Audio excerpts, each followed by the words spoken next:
The storm came from nowhere, like death always does in the Arizona territory. Sarah Bennett pressed her palm against the cabin wall, feeling it shake beneath the weight of thunder that rolled across the desert like a wagon train of ghosts. She'd lived out here for 6 years, long enough to know when the sky meant business, but this felt different, angrier. Lightning struck so close, the smell of scorched earth filled the single room she called home. She stood at the window, watching sheets of rain turn the red dirt into rivers of mud. In the distance, a lone figure stumbled down the ravine, bent against the wind like a sapling about to snap. Sarah's hands found the rifle propped by the door. She'd seen enough trouble come down that path. Desert desperados, lost settlers, half dead from thirst, men running from things they couldn't name. But something about this figure made her pause. The way he moved, deliberate despite his obvious weakness, reminded her of something her father used to say. A man walking toward trouble is either brave or hopeless. She opened the door before she could think better of it. Before we jump back, tell us where you're tuning in from. And if this story touches you, make sure you're subscribed, because tomorrow I've saved something extra special for you. The cold hit her like a fist. The rain had turned to sleet, sharp little knives of ice that bit through her wool dress. The figure was closer now, maybe 30 yards out, and she could see it was a man. Tall, broad across the shoulders, but moving. Wrong. One hand pressed to his side, the other gripping what looked like a walking stick. "You there?" she called out, her voice barely audible above the wind. "Get yourself inside before this storm kills you." He stopped. For a moment, she thought he might turn and disappear back into the storm. Then he raised his head, and even through the driving rain, she could see his face clearly enough to know what she'd invited into her home, an Apache, and not just any Apache. The way he carried himself, even wounded, spoke of authority. A war leader, maybe, or a chief. Sarah's heart hammered against her ribs. She thought of her neighbors, the Hendersons, found butchered in their beds last spring. Thought of the burned-out wagons she'd passed on the road to Fort Collins. But she also thought of the Hippocratic oath she'd taken before coming west. Back, when she still believed the world could be healed with good intentions and clean bandages, she lowered the rifle, but didn't set it down. "Inside," she said again, firmer this time. "Storm's not particular about who it kills." He moved toward her with surprising speed for a wounded man. Up close, she could see the dark stains spreading across his buckskin shirt, the way his breathing came shallow and quick. Blood loss. Significant by the look of it. He paused at her threshold, studying her face with eyes that seemed to see more than she was comfortable with. Then he spoke, his voice rough, like gravel under wagon wheels. "You are the medicine woman they speak of in the fort." It wasn't a question. Sarah nodded slowly. "I am. You're hurt." "I am dying." He said it plainly, like commenting on the weather. "But not in your storm." She stepped aside, and he entered her sanctuary with the weight of a man who knew this might be the last shelter he'd see. The door slammed shut behind them, and suddenly the cabin felt smaller, charged with an electricity that had nothing to do with the lightning outside. Sarah watched him take in her simple home, the narrow cot against the far wall, the table she used for surgery when the fort was overwhelmed, the shelves lined with jars of herbs and bottles of laudanum. His gaze lingered on the cross hanging above her bed, then moved to the medical books stacked beside her rocking chair. "Sit," she instructed, pointing to the chair near the stove. "Let me look at that wound." He hesitated, and for the first time, she saw something like uncertainty cross his features. "Your people and mine, we are not friends." "My people," she said, pulling a basin from the shelf, "are whoever needs healing. Now sit down before you bleed all over my floor." The corner of his mouth twitched, not quite a smile, but close. He eased himself into the chair with a grunt that spoke of pain held too long in check. Sarah lit the oil lamp, flooding the cabin with warm yellow light that threw their shadows long across the wooden floor. She moved behind him, her trained eye immediately assessing the damage. The wound was in his lower back, ragged and deep. Bullet hole, recent, maybe a day old. The fabric of his shirt had stiffened with dried blood, but fresh crimson still seeped through in places. "Who shot you?" she asked, reaching for her scissors. "Men with badges, men with fear." His voice was steady despite the pain. "I was returning from a peace council when they came upon us. My warriors fought well. And the others? Your men? Dead or scattered?" He winced as she began cutting away the ruined shirt. As it should be. A leader dies for his people, not the other way around. Sarah paused, scissors hovering mid-cut. In 6 years of frontier nursing, she'd heard a lot of last words, a lot of brave talk from men facing death. But this was different. This man wasn't boasting. He was stating a simple fact about duty and sacrifice that hit her like a stone. "You're not dying tonight," she said quietly. "Not if I have anything to say about it." She worked in silence for a while, cleaning the wound with moonshine that made him hiss between his teeth, but didn't make him flinch. The bullet had passed clean through, missing anything vital by what looked like divine providence or pure luck. The real danger was infection and blood loss. "What's your name?" she asked, threading a needle with catgut. "I am called Tall Bear." He turned his head slightly to look at her. "And you are Sarah, the widow who talks to spirits." She nearly dropped the needle. "How could you possibly—" "We watch, we listen. We know the woman who lives alone, who tends the sick even when the fort doctors turn them away, who leaves water and blankets on the ridge for travelers." Sarah felt heat rise in her cheeks. She'd thought those small acts of mercy had gone unnoticed. "I do what I can. That is more than most." He was quiet while she began stitching, his breathing controlled, meditation-like. After several minutes, he spoke again. "Your husband, the war took him." Her hands stilled. 3 years ago, at Glorieta Pass. A hard battle. Many good men died on both sides. Sarah resumed stitching, grateful for something to focus on besides. The sudden tightness in her throat. "He was a captain, cavalry, always said he'd die with his boots on." She knotted the last stitch perhaps a bit too firmly. "He didn't. Dysentery got him 2 days after the battle. The warrior's death is not always glorious," Tall Bear said softly, "but honor comes from how we live, not how we die." She bandaged the wound with practiced efficiency, then helped him remove the tattered shirt entirely. His torso was a map of old scars, some from bullets, some from blades, one that looked like it came from a bear's claws. Each mark told a story of survival, of battles fought and somehow won. "Rest now," she said, making up a pallet near the stove. "I'll fix something to eat. You show great trust, leaving me armed in your home." Sarah glanced at the knife still sheathed at his belt, the tomahawk that hung from a cord at his waist. "If you meant me harm, we wouldn't be having this conversation. Besides," she added with a tired smile, "you're in no condition to fight. And I've got more medicines here than the fort's entire supply. Lots of ways to kill a man with healing tools." This time he did smile, and the transformation was remarkable. The hard lines of his face softened, revealing a man who might have been a teacher or a storyteller in another life. "You would make a formidable warrior, Sarah Bennett."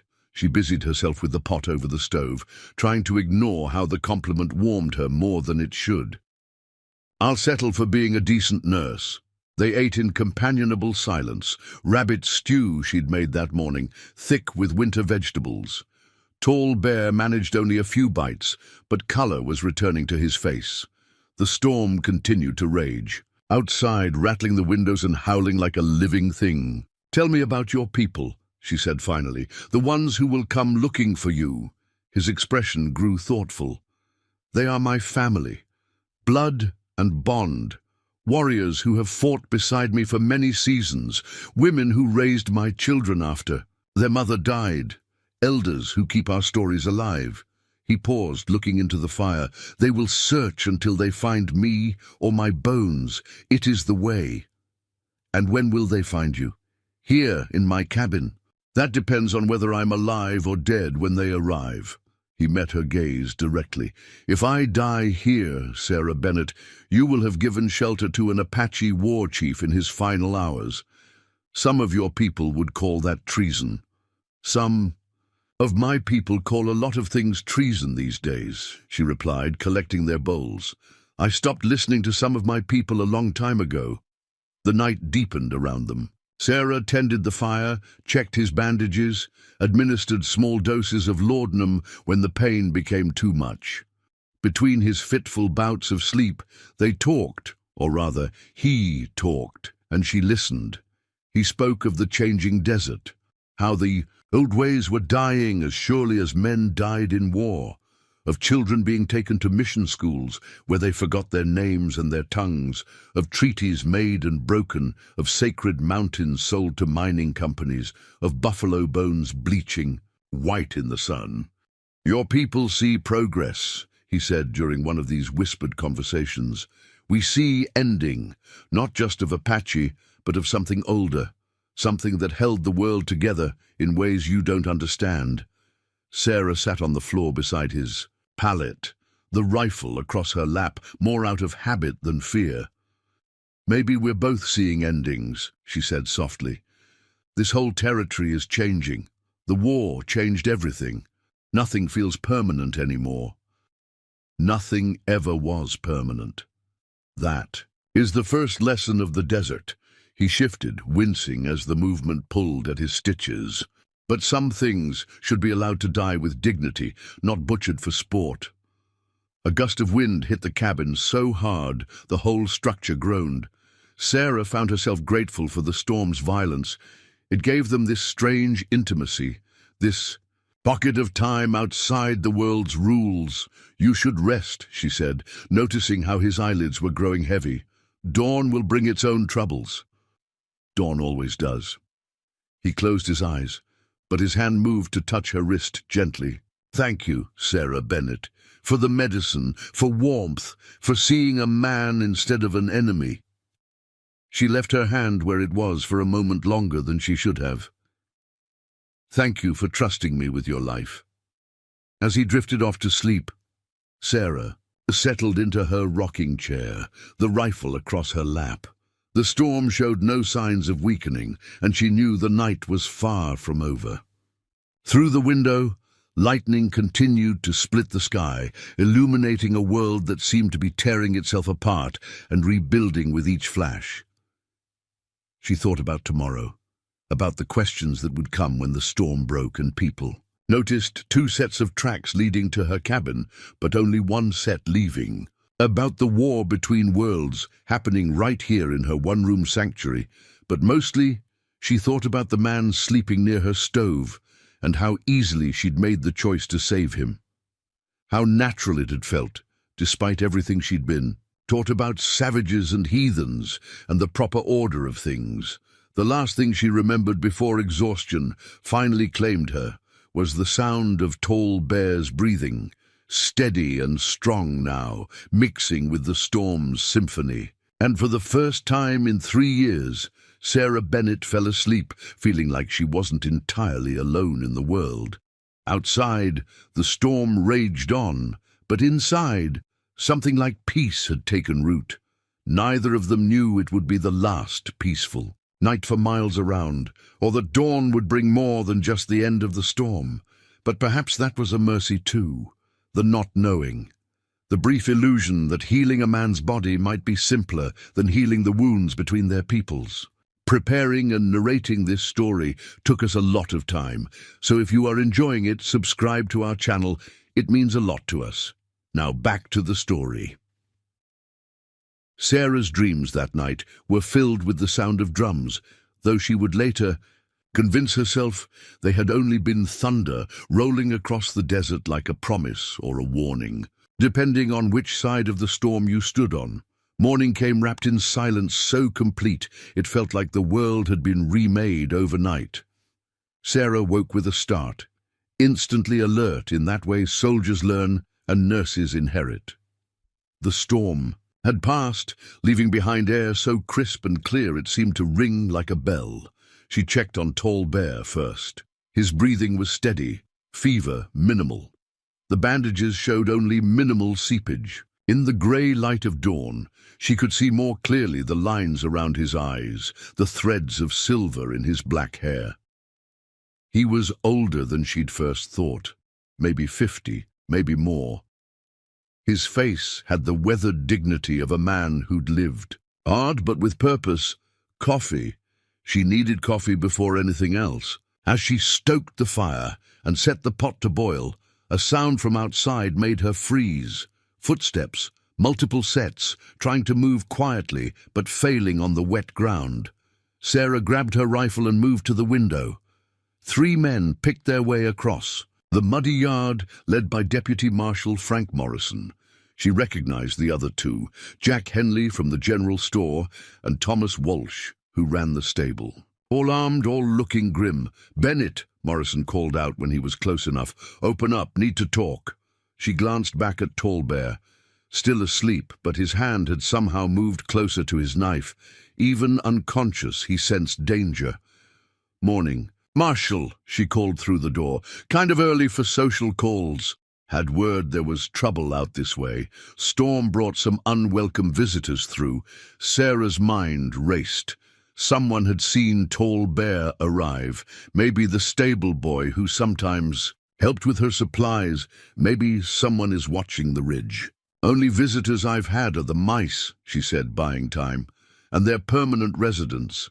Now Sarah. Morrison's voice carried that patronizing edge men used when they thought women were being difficult. "We know Tall Bear's in there. Behind." Her. She heard the subtle shift of a man waking to danger. Tall Bear's eyes opened, immediately focused, immediately understanding the situation. "He's wounded," she called back. "Under my care, medical protection." Henley's voice cut in, sharp, with something uglier than concern. "Medical protection don't extend to war criminals, ma'am. That's savages wanted for the Henderson murders. That's a lie." The words were out before she could stop them. "Tall Bear told me." "Oh, he told you." Walsh laughed, but there was no humor in it. "Well, if an Apache told you, it must be true. Next you'll be telling us he wasn't at the massacre at Coyote Springs either." Sarah's stomach clenched. The Henderson murders had been brutal, the entire family slaughtered. If they truly believed, Tall Bear was responsible. "Look," Morrison tried again, his voice taking on a reasonable tone that didn't match the guns in their hands. "We're not here to cause trouble. Just turn him over peaceful-like, and nobody gets hurt." "Including me?" Sarah asked pointedly. "Or will I accidentally fall down the stairs after witnessing a wanted man try to escape?" The silence that followed was answer enough. Tall Bear had managed to rise, using the chair back for support. His face was pale but determined. He moved to where she could see him and held out his hand for the rifle. "No," she said quietly. "Sarah." His voice was calm. "They will burn your cabin, destroy your life, all for the word of an Apache. Is that worth dying for?" "Maybe not dying for," she said, surprising herself with the steadiness of her voice, "but worth living up to." She turned back to the door. "Marshal Morrison, I'm giving you one chance to leave peacefully. I've got a wounded man in my care, and I've taken an oath to do no harm. That includes letting you men kill someone under my protection." "You crazy woman," Henley snapped. "You're choosing sides with a murderer over your own people." "My own people," Sarah said, loud enough for all of them to hear, "include anyone suffering and in need of help. That's the oath I took. That's the woman I am." She heard Morrison curse under his breath, then, "All right, boys, we waited for something nice." The first shot came through the window, shattering glass across the floor. Sarah dove behind the table, grabbing Tall Bear and pulling him down with her. He grunted in pain but didn't cry out. "The back room," she gasped, already moving. "There's a root cellar." More shots peppered the cabin. Wood splintered, china shattered. Sarah crawled toward her bedroom, Tallbear following. Blood was seeping. Through his bandages again, the fresh movement tearing at his wound. In the back room, she threw aside the rug covering the cellar door. "Get down there. And you, someone's got to make this look convincing." He caught her wrist. "Do not die for me, Sarah Bennett." "Don't plan to." She helped him down the ladder, then grabbed what she needed, her medicine bag, the spare rifle from under the bed, and a box of ammunition. The shooting had stopped. They were probably reloading or repositioning. "Sarah," Morrison's voice again, "last chance. Send him out and we'll forget this whole thing." She climbed down into the cellar, pulling the door shut above them. The space was cramped, musty, carved out of red rock and reinforced with timber. She'd stocked it as a storm shelter, never imagining it would become a battlefield refuge. "There's a tunnel," she whispered, leading him deeper. "Dug it myself." Fear of storms turned out to be fear of something else entirely. The tunnel was narrow, barely shoulder width, but it opened into a small cave about 20 yards from the cabin. From here they could see her yard and the men positioning themselves for a siege. "3 of them," Tallbear observed. "Morrison knows tactics. The other 2 follow orders." "Can you ride?" Sarah asked, checking his bandages. "I can ride." His jaw was set in a way that meant he'd ride, whether he could or not. They watched as Morrison gestured to his men. One moved toward the barn, probably, looking for horses. The other circled around back. Morrison himself approached the cabin again. "Bennett, you got 1 minute before we burn you out." "The sorrel in the barn," Sarah whispered. "She's the fastest. There's a saddle in the 3rd stall." "What? About you? I'm not running from these men. This is my home." Tallbear studied her face in the dim light. "Why are you doing this? You owe me nothing. Your people, my people, are whoever needs help," she said, echoing her earlier words. "But more than that." She hesitated, then spoke the truth. She hadn't admitted even to herself. "I'm tired of being afraid, tired of letting other people's hate define what's right." A smile creased his weathered face. "You are braver than many warriors I have known. Or crazier?" She handed him her father's old pistol. "There's a trail that leads north behind the old cottonwood. Follow it for 3 miles, then head west. Your people will find you. And if they find you instead, then they find a woman who helped their chief. They can decide what to do with that." The sound of breaking glass came from above. Morrison was making good on his threat. "Go," Sarah urged. "Now, while they're focused on the cabin." Tallbear gripped her shoulder with his free hand. "I will remember this, Sarah Bennett, and my people will remember. We pay our debts. Just survive. That's enough payment." He moved toward the cave mouth, then paused. "The drums you heard last night? They were real. My warriors. They have been searching." "How close?" "Close enough." His eyes held a promise. "Close enough." Then he was gone, melting into the desert dawn like smoke. Sarah waited until she heard the sound of hoofbeats heading north before climbing back through the tunnel.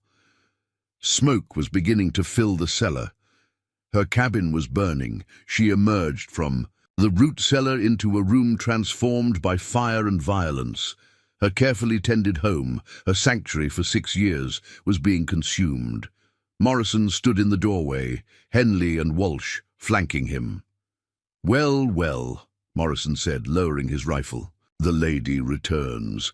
Where's your pet Apache?"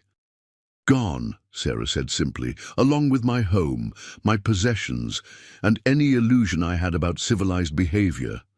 You brought this on yourself." Morrison's voice carried a weariness that might have been regret in another man. "Harboring fugitives, choosing sides in a war that ain't yours." "This war," Sarah said, watching her medical books curl into ash, "seems to be everyone's whether they choose it or not." Henley stepped forward, eyes bright with a zeal that frightened her. "Where'd he go? Which direction?" "I don't recall." Walsh raised his rifle. "Maybe this'll help your memory." "Enough." Morrison waved him down. Damage is done. Let's get back to town. But Henley wasn't finished. People need to know what happens when you side with the enemy, when you forget which god you serve. I haven't forgotten anything, Sarah said quietly. Have you?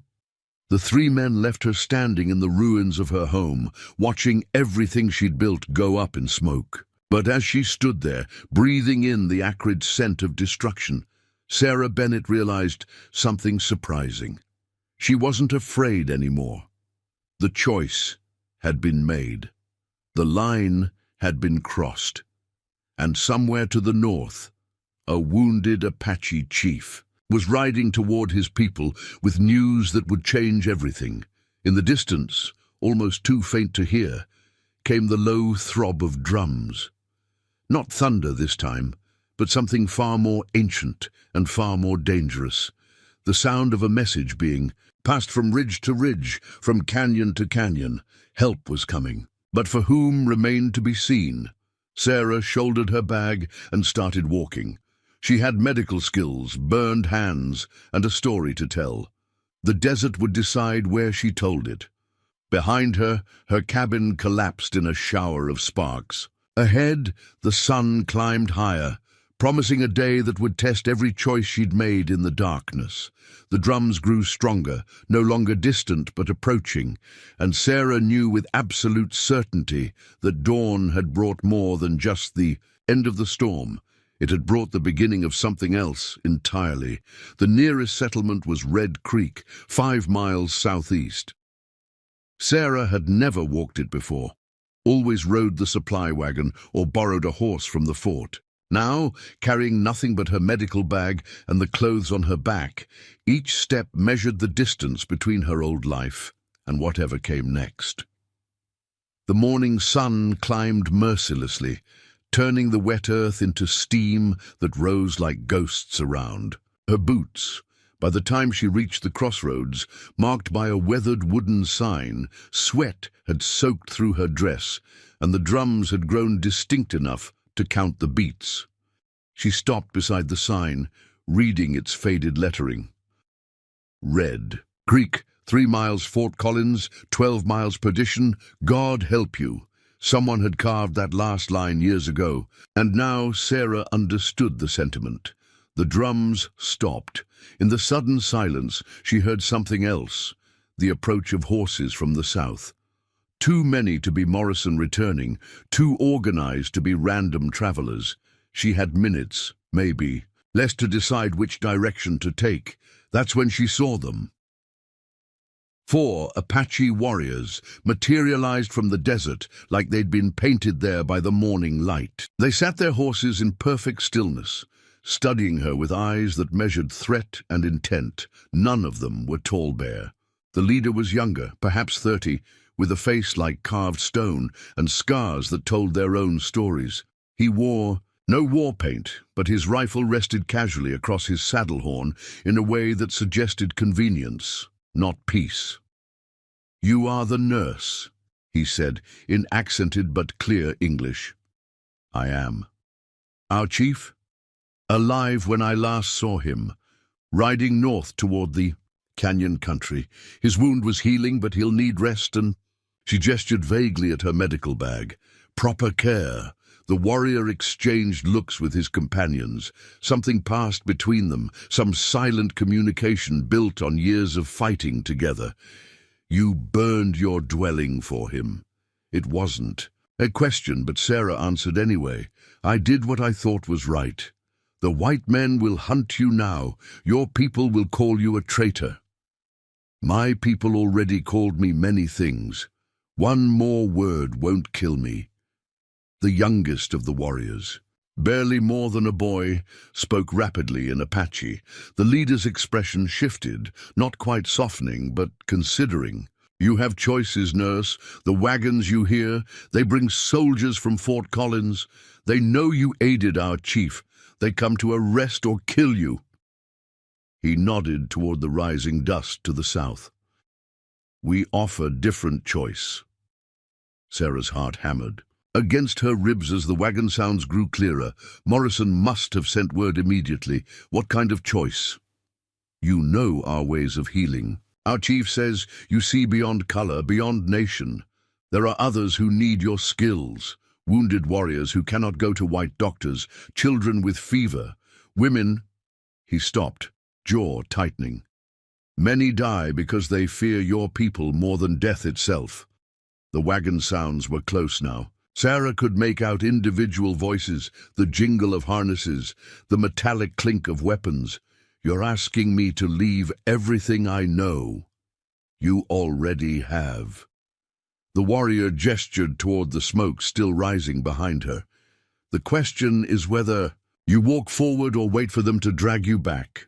A moment stretched between them, heavy with possibility and consequence. In that moment, Sarah saw herself with sudden clarity, a woman already standing between two worlds, already marked as other by the very people who shared her skin. How far is your camp? Half-day's ride. And Tallbear? Our chief will be there by sunset if his wound allows. Sarah made her decision, the way she'd made every important choice in her life, not with her head, but with something deeper, some internal compass that pointed towards service rather than safety. I'll need to gather certain supplies. Red Creek has a pharmacy. The leader's eyes flashed with something that might have been approval. Ride with us. We will protect you in town. As if summoned by her decision, the lead wagon crested the hill behind them. Soldiers in blue, maybe 20 of them, led by an officer she didn't recognize. They saw the Apache immediately and reined up, hands moving to weapons. "Well," Sarah said, climbing onto the spare horse the young warrior offered, "this ought to be interesting." The ride into Red Creek was unlike anything Sarah had experienced. The Apache warriors flanked her like an honor guard, while behind them the soldiers maintained a careful distance. The townspeople lined the street as their strange procession passed, faces showing everything from shock to fear to confusion. Outside Foster's general store, the leader called a halt. "Get what you need. We wait." Sarah dismounted, very aware of every eye watching her walk into the store. Old man Foster dropped the bolt of cloth he'd been measuring when he saw her. "Sarah? Good Lord, girl, what in blazes?" "I need supplies, Mr. Foster. Medical supplies. And I need them quickly. But you're with—" He gestured helplessly toward the window. "I'm with whoever needs healing." She moved to the medicine shelf, pulling down bottles of carbolic acid, rolls of cotton bandages, laudanum. "The Apache have been wounded. I'm going to help them." "Help them?" Foster's voice raised an octave. "Help the savages who've been killing our people." Sarah turned to face him, and for the first time in years, she didn't look away or lower her voice. "Help human beings who are suffering. Last I checked, suffering didn't recognize race or creed." The bell above the door jangled as Captain Marcus of Fort Collins entered, followed by 2 soldiers. His face was grim, eyes scanning the scene. "Miss Bennett, I need you to come with me." "I'm afraid I can't do that, Captain. You're under arrest for aiding enemies of the United States." The store fell silent, except for the ticking of Foster's wall clock. Through the window, Sarah could see the Apache warriors had formed a tighter formation, rifles now prominently displayed. "I aided a wounded man," she said carefully. "I'd do the same for any of your soldiers." "That man is suspected of murdering white civilians." "Suspected, not proven." Sarah set down the bottle she'd gathered, her hands surprisingly steady. "And even if true, does that make healing him wrong? Do we only treat the innocent?" Marcus's jaw worked silently. He was a career soldier, probably a decent man, caught between orders and conscience. Finally, he spoke. "Step outside, Miss Bennett. Let's discuss this like civilized people." The word civilized hung in the air like smoke. Sarah almost laughed at the irony. Civilized people burning cabins, civilized people shooting wounded men, civilized people measuring worth by the color of skin. She gathered the medical supplies, left money on Foster's counter, and walked outside. The street had filled with people now. The entire town seemed to have materialized, drawn by the spectacle of Apache warriors in their midst. "Miss Bennet," Marcus began, but the leader of the Apache interrupted. "The woman chooses freely. No chains, no force. She comes with us to heal our people, or she stays with you to rot in your jail. But she must choose, now." The captain's hand drifted toward his sidearm. The Apache warriors shifted in their saddles, ready. The townspeople stepped back from the potential crossfire. In that moment, Sarah understood that her choice would affect more than just herself. The wrong word, the wrong gesture, could turn Red Creek's main street into a battleground. She looked at Marcus, then at the Apache leader, then at the sea of faces, some familiar, some not, all watching to see what the widow nurse would do. "Captain," she said slowly, "I appreciate your concern for my welfare. But I'm not under arrest, am I? You have no actual crime to charge me with. Aiding and abetting, providing medical care, which last I checked was still legal, even in Arizona territory." She took a deep breath. "I'm going with them." A murmur rippled through the crowd. Someone shouted, "Traitor!" Another voice called, "Let her go!" Sarah climbed back onto her horse, medical supplies secured. As she settled into the saddle, she caught sight of a familiar figure at the edge of the crowd, Reverend Clark from the Methodist Church. He was watching her with an expression she couldn't quite read. "Miss Bennet," he called out, stepping forward despite the tension. "Remember your faith."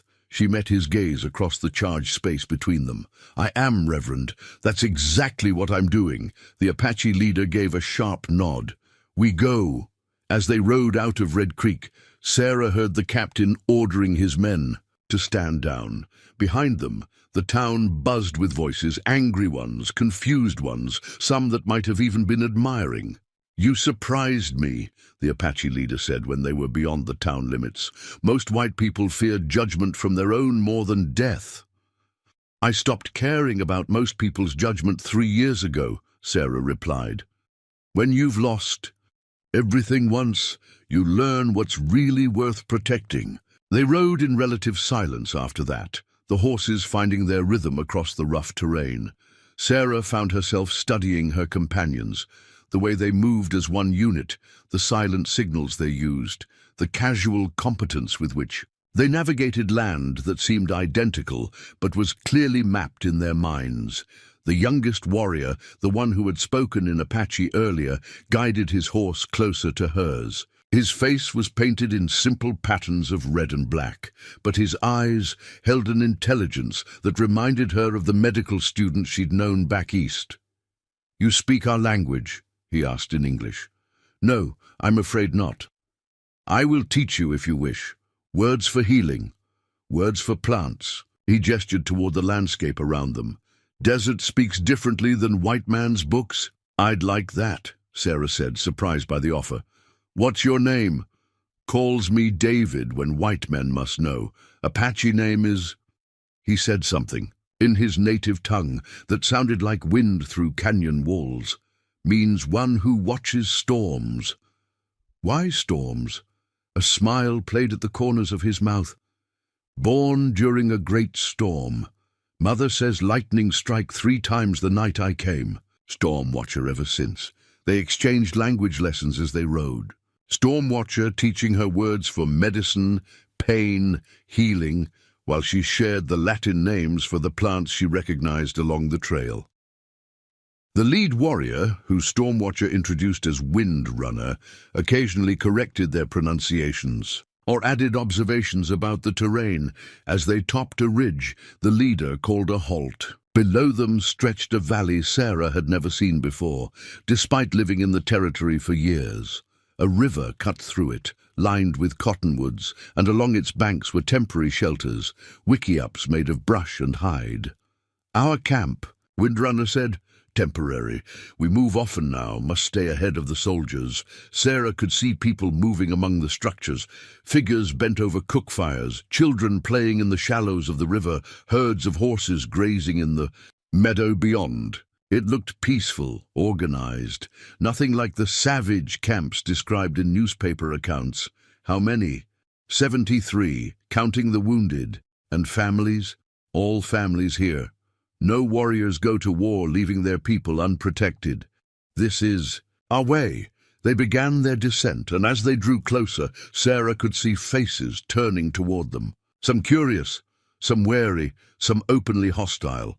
A woman emerged from one of the larger wiki-ups, elderly but moving with authority. She spoke rapidly in Apache to Windrunner, her eyes never leaving Sarah.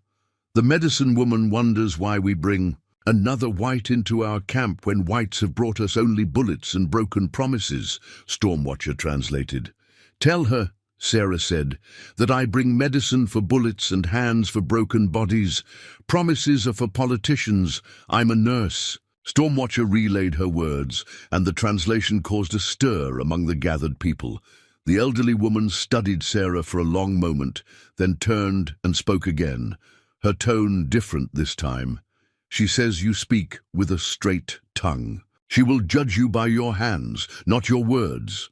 They made their way as Windrunner guided Sarah deeper into the camp. Children peered from behind their mothers' skirts, some brave enough to touch her horse as it passed.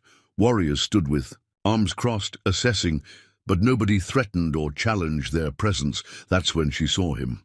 Tallbear sat outside a wiki-up, propped against a backrest of river cane. His wound had been rebandaged with what looked like plant fibers, and despite his pallor, he was alert and upright. When he saw her, surprise flickered across his features. Before settling into something warmer, Sarah Bennett, you did not run very far. Turns out there's nowhere left to run, she said, dismounting. Your wound? Healing. Our medicine is different from yours, but effective. He gestured for her to sit beside him. Though I would welcome your opinion. As Sarah began examining his bandages, she was aware of the entire camp watching. The elderly medicine woman drew closer, studying Sarah's techniques with sharp, critical eyes.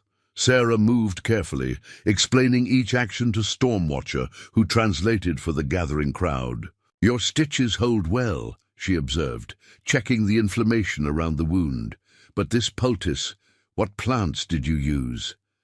The medicine woman answered through Stormwatcher, listing herbs Sarah recognized, and some she didn't. Together, they compared methods, Sarah demonstrating how carbolic acid prevented infection, the medicine woman showing how certain bark combinations drew out poisons. She says you know white man's plant medicine, Stormwatcher translated.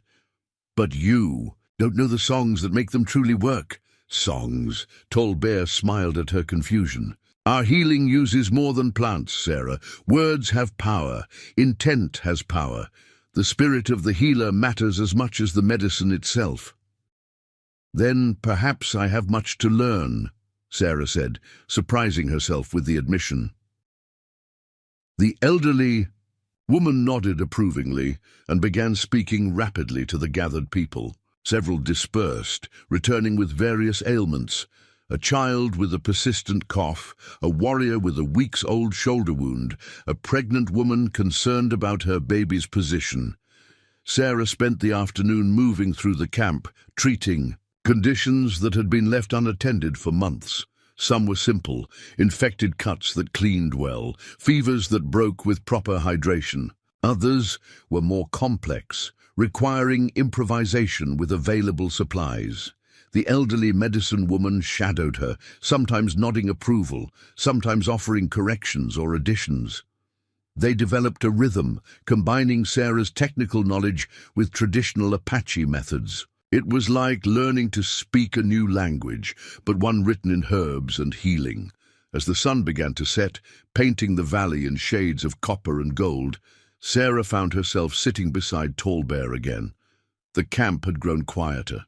People settling in for the evening meal. The scent of cooking meat drifted from several fire circles. Why did you really come? He asked. It was more than just medical duty. Sarah considered the question.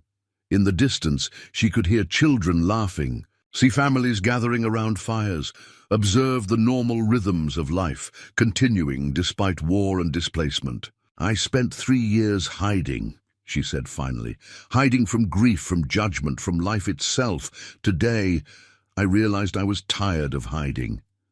And now? She looked around the camp, at the faces that had already begun to feel familiar, at the wounded who needed her skills, at this community that existed in defiance of everything her government claimed was right and proper. Now, she said, I think I might have found a place where hiding isn't necessary. Tall Bear studied her face in the fading light. You understand what this means? Once you are seen as one of us, there is no going back to your old life. The soldiers will hunt you. Your people will call you a traitor. My people, Sarah said quietly, just burned my home because I helped a wounded man. I don't think traitor changes much. A young girl, perhaps 8 years old, approached tentatively. She carried a wooden bowl filled with stew and offered it to Sarah with shy eyes.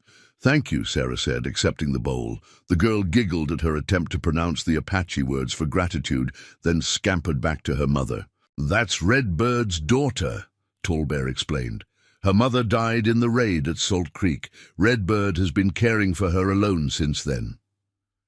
Sarah looked across the camp to where the girl had returned to a woman finishing the evening meal. The woman caught her eye and nodded slightly.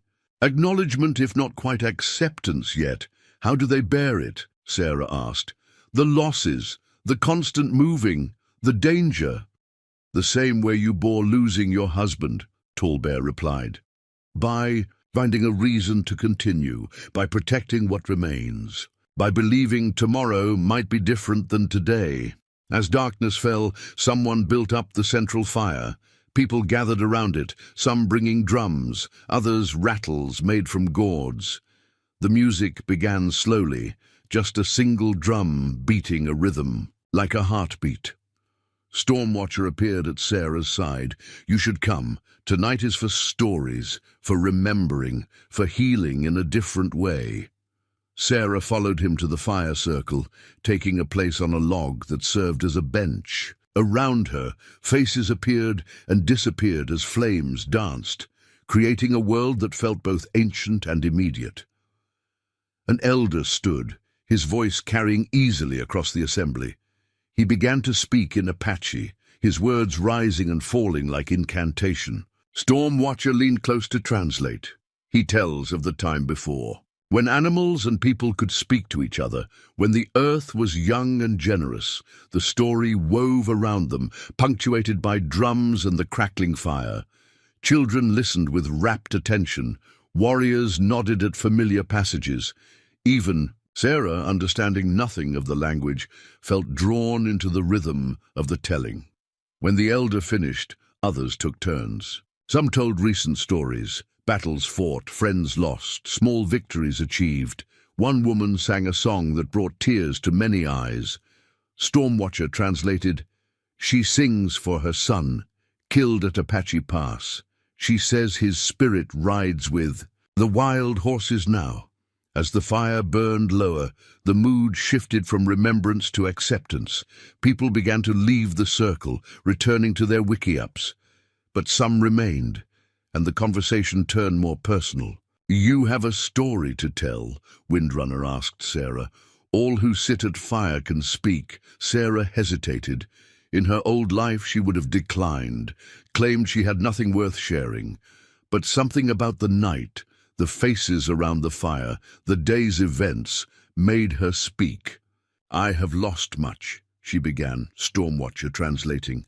My husband, my home, my place among my own people.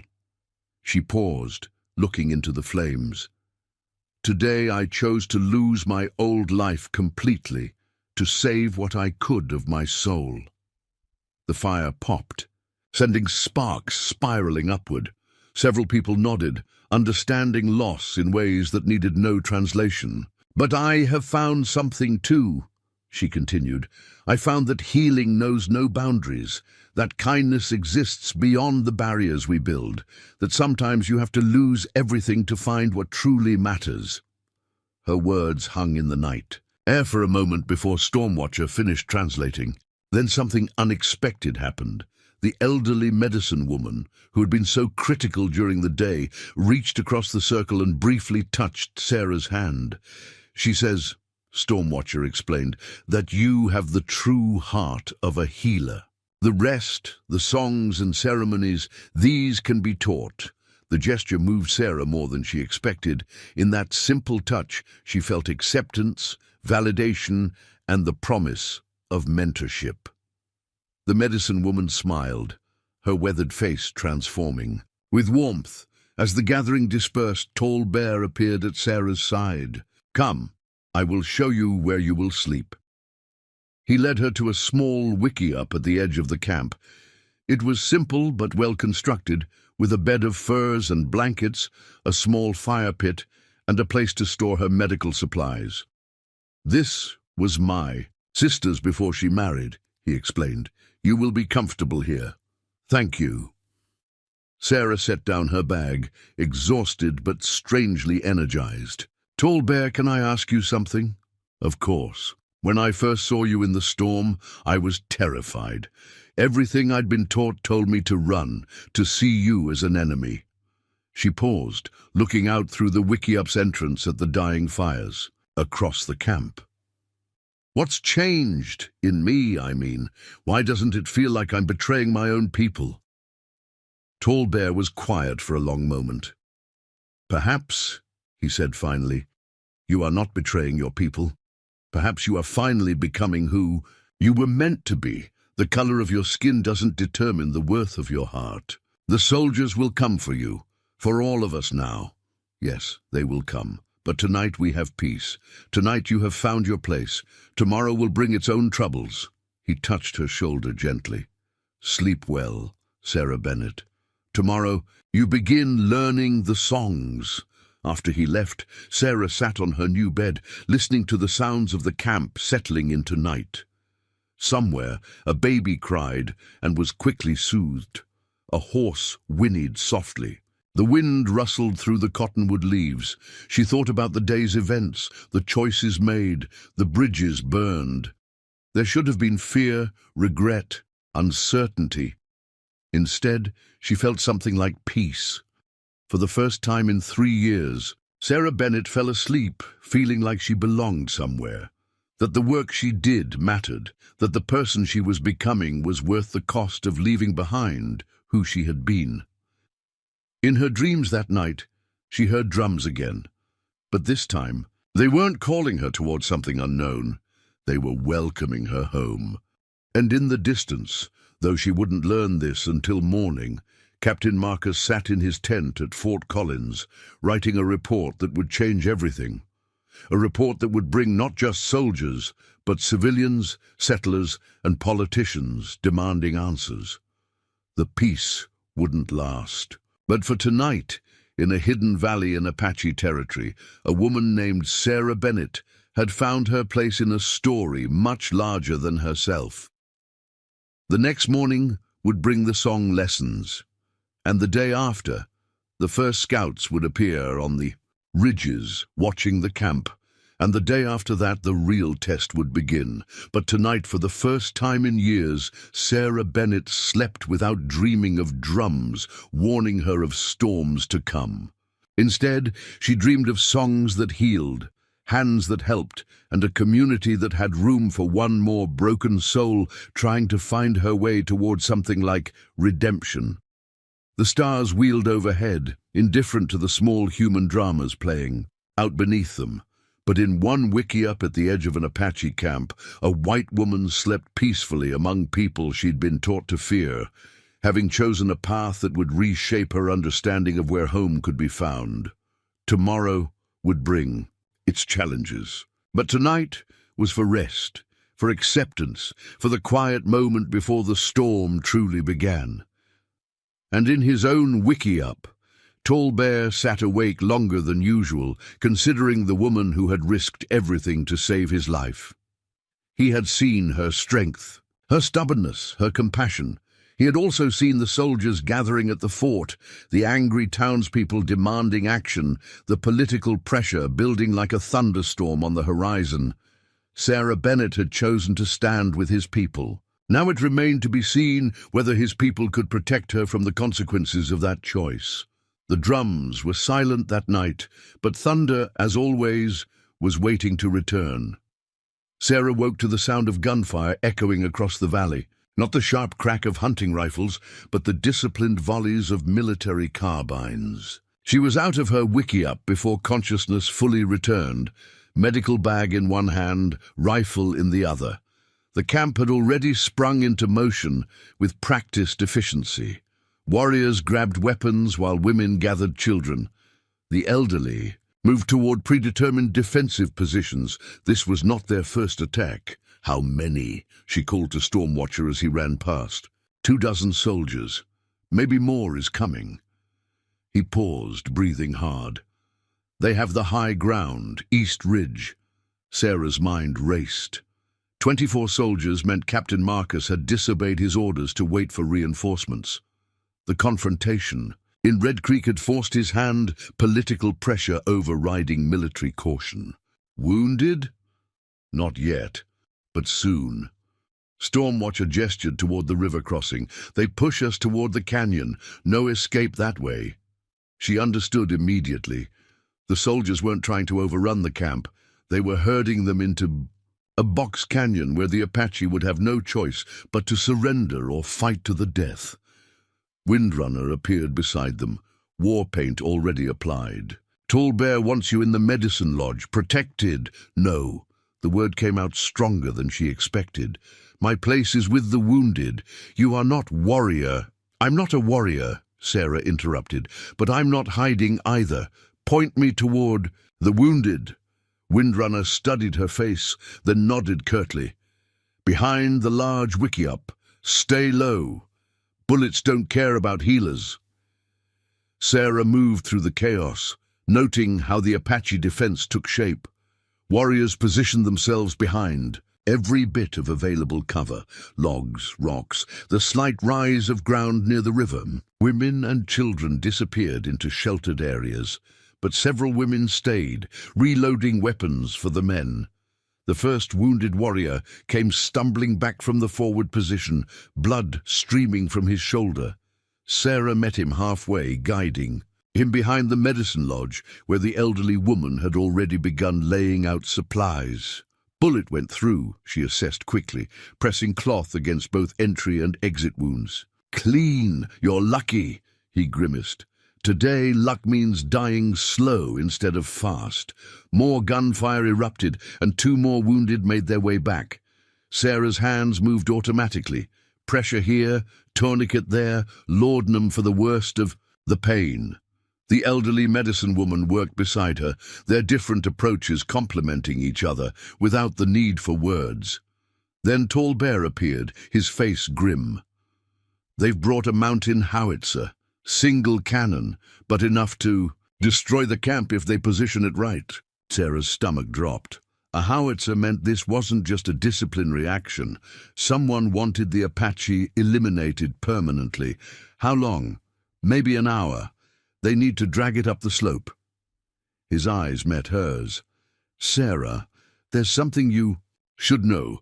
Captain Marcus sent word before they attacked. He's not here by choice. Politicians in Washington are demanding results, and your defection gave them the excuse they needed." "My defection?" "The famous Red Creek nurse joining the Apache. It's already in the territorial newspapers. White woman abandons civilization for savage ways." Makes for good headlines when you want to justify a massacre. The word hit her like a physical blow, not just an attack, a massacre. The children she'd treated yesterday, the women who had shared their fire, the warriors who had accepted her presence. All of it calculated to end here, in this hidden valley. "There has to be another way," she said, checking the pulse of an unconscious warrior. "Surrender negotiation, Mrs. Bennett." The voice cut across the gunfire, amplified through a speaking trumpet. "Captain Marcus. Mrs. Bennett, if you're in there, you have 1 minute to show yourself. Your people want you safely home." The fighting paused. Both sides held their fire, waiting for her response. Tall Bear grabbed her arm. "Don't, Mrs. Bennett!" Marcus called again. "We know you've been taken against your will. Come out now, and no one else needs to die." The lie was beautifully crafted. By painting her as a captive instead of a volunteer, they could justify destroying the camp while claiming to rescue her. Dead Apache told no stories, and a traumatized nurse could be coached into whatever narrative served the government's purposes. Sarah looked at the wounded around her, then at the women shielding children, then at Tallbear, whose trust she had earned at such cost. In that moment, she understood something that 3 years of grief hadn't taught her.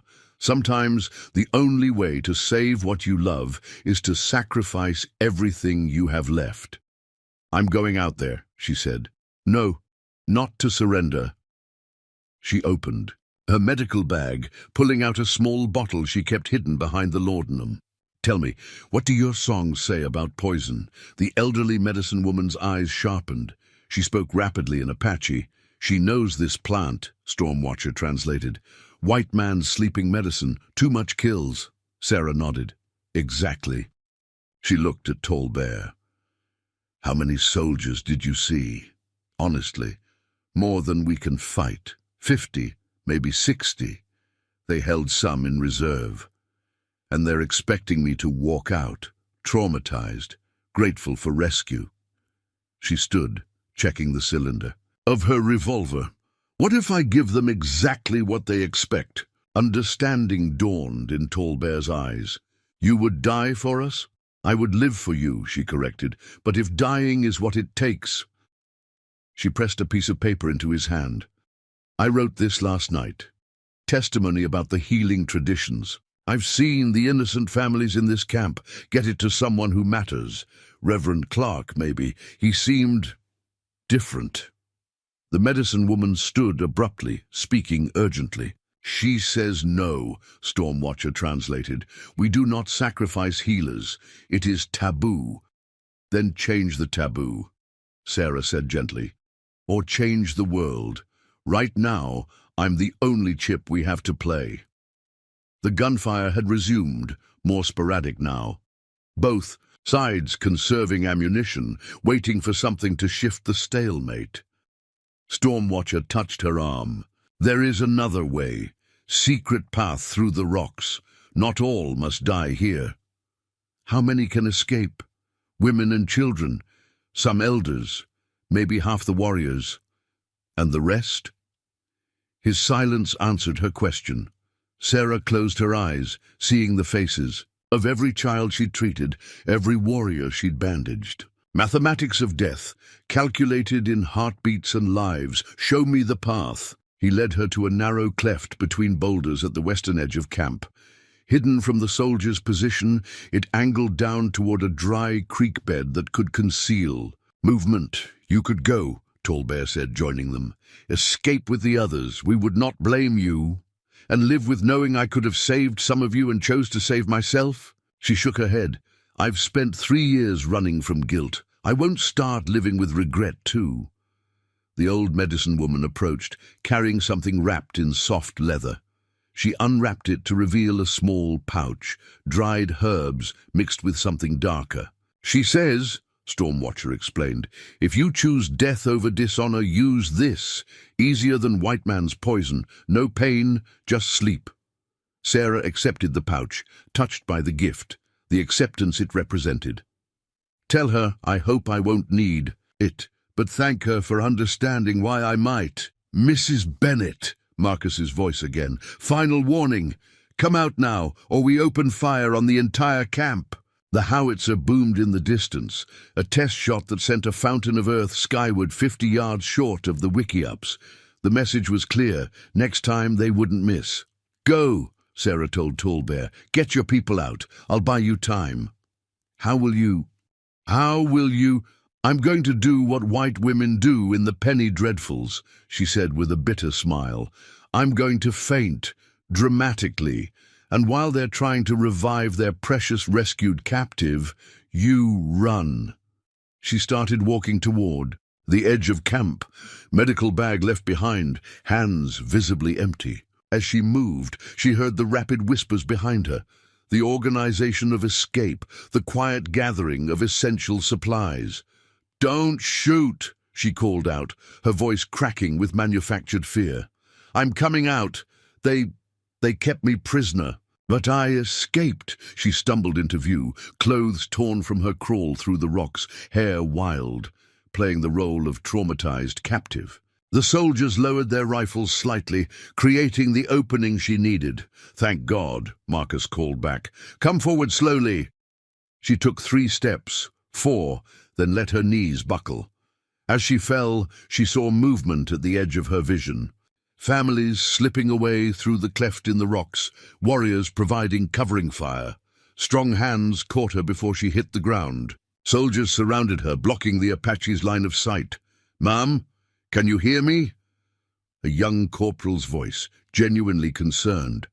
Sarah let her eyes flutter open, focusing on Marcus's face. "Captain, are you real? You're safe now. Mrs. Bennet, we're taking you home." "Home," she repeated, injecting longing into the word. "Yes, please, take me home." But even as they helped her toward their lines, she kept her right hand clenched around the medicine woman's pouch. Just in case they saw through her performance, just in case desperate measures became necessary, behind her, gunfire resumed with renewed intensity. The Apache were fighting with everything they had, making each soldier pay for every inch of ground. But they were also moving, evacuating, using her sacrifice to save those who could be saved. As the soldiers carried her beyond the Apache's range, Sarah allowed herself one look back. Smoke rose from the valley now, mixing with gun smoke to obscure the details of retreat and death. She tried not to count the figures scattered on the ground, tried not to recognize them as specific people she had known, however briefly. "You're safe now," the corporal repeated, misreading her expression. "Those savages can't hurt you anymore." "No," she agreed softly, closing her eyes. "They can't, but the soldiers could, the politicians could. The newspapers that would write about the successful rescue of a white woman from Apache captivity could hurt in ways that bullets never managed." An hour later, Sarah sat in Captain Marcus's tent, wrapped in a government-issued blanket, sipping lukewarm coffee. The attack had ended as these things always did, the Apache melting away into the landscape, leaving behind destroyed shelters and stories that would be written by the victors. "Mrs. Bennet," Marcus began gently, "I need to ask you some questions." "For the official report." "Of course, Captain. Can you tell me how long the Apache held you?" Sarah looked into her coffee, seeing not dark liquid but the faces around last night's fire, hearing not silence but the songs that still echoed in her. "Mind, they didn't hold me, Captain. I went willingly." The tent fell silent. Marcus set down his pen. "Mrs. Bennet, I don't think you understand." "No," she interrupted, meeting his gaze. "I don't think you understand. I wasn't captured. I chose to help wounded people. I chose to use my medical training to save lives regardless of whose lives they were." "You're in shock," he said firmly. "It's natural to sympathize with captors, especially when they're not captors. They're people, families, children who get sick, warriors who bleed, elders who remember when this land knew different laws." She stood, letting the blanket fall. "Captain Marcus, I know what you need to write in your report. I know what Washington wants to hear, but I also know what I've seen these past weeks, and I won't help you justify it." Marcus's face hardened. "Mrs. Bennet, you're either a victim of Apache aggression or a traitor to the United States. Those are your choices." "No," Sarah said quietly. "Those are your choices. Mine was whether to heal or to harm. I chose to heal." The tent flap opened and a lieutenant entered. "Sir, we found something you need to see." Marcus followed him out, leaving Sarah alone with her thoughts and her half-empty coffee cup. Through the tent walls, she could hear fragments of conversation, documents, evidence, collaboration. She smiled ruefully.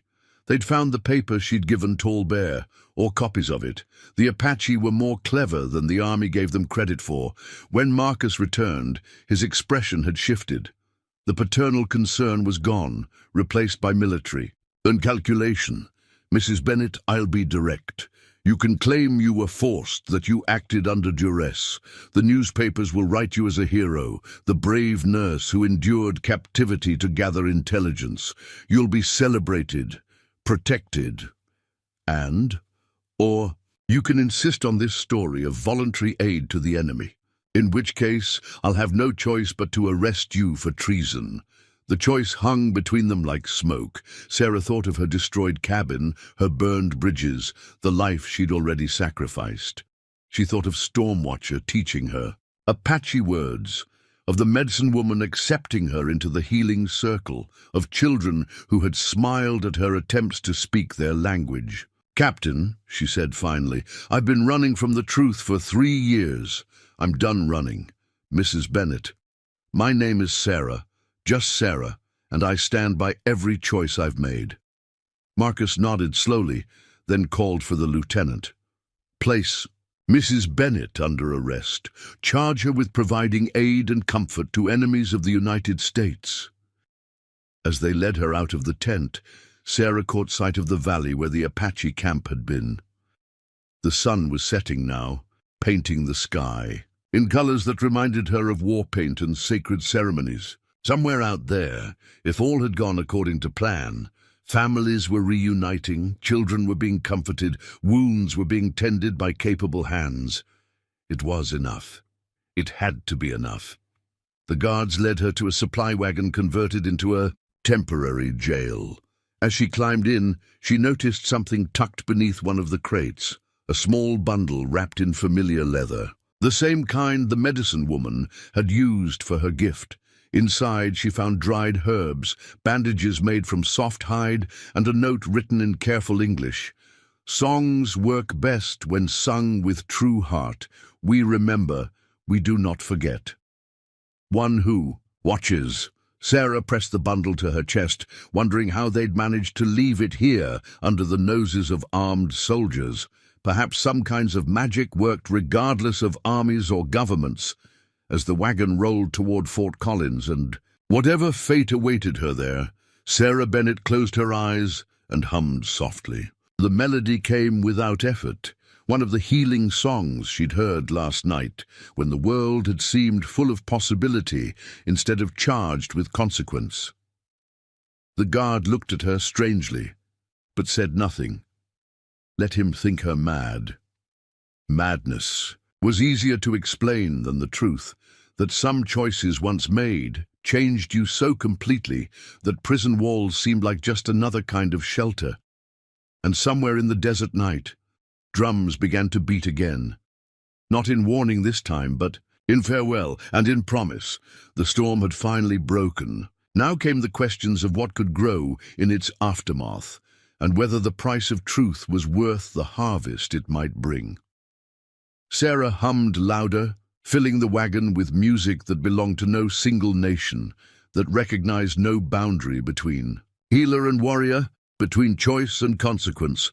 Tomorrow would come with its trials, but tonight, she sang. And deep in her heart, she knew she'd finally found a song worth singing, even if she had to sing it from behind bars. The stars wheeled. Overhead, the same stars that shone on Apache camps and army forts alike. Neither justice nor mercy belonged exclusively to either side. But truth, Sarah had discovered, sometimes required its own kind of courage, and sometimes that courage looked like healing in the face of those who would rather see wounds fester. Sometimes it looked like standing alone against those who demanded you choose a side in a war where humanity had already lost. As the wagon disappeared into the darkness, the desert kept its own counsel.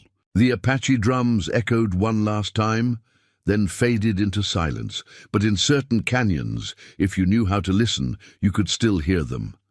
And in a prison wagon bound for Fort Collins, a woman named Sarah Bennet hummed healing songs and waited to see what truth would cost her next. The crisis had passed. The confrontation had ended. What remained was the long aftermath, where real change happened slowly. One song, one choice, one act of defiance at a time. Some wars were won with bullets, others with the stubborn insistence that all lives carried equal weight. Sarah had chosen her weapon. Now came the reckoning. Sarah spent her first night at Fort Collins in the Stockade, a small stone building that had been designed more for drunk soldiers than political prisoners. The single window faced east, and through it she watched the sunrise paint the desert in familiar colors. Even here, locked away from everything she'd chosen, the land connected her to those still out there, still running. Major William Graves arrived before her breakfast. Hardtack and coffee so thin it might have been tea. He was older than Marcus, with silver threading his beard and the kind of lined face that came from 20 years of frontier duty. He carried a folder thick with papers. "Mrs. Bennet," he said, settling onto the rough wooden bench across from her. "You've created quite a situation. I've provided medical care to wounded people, Major. I wasn't aware that was criminal." He opened the folder, studying its contents. "According to these reports, you not only treated wanted fugitives, but lived among them, participated in their councils, and actively helped them evade capture. I helped them survive. There's a difference. Not in the eyes of the law." He leaned forward, lowering his voice. "Sarah, may I call you Sarah? I served with your husband at Glorieta Pass. Good man, excellent soldier." The personal touch caught her off guard. "You knew Daniel. Captain Bennet saved my life during that battle, carried me across 100 yards of open ground under Confederate fire."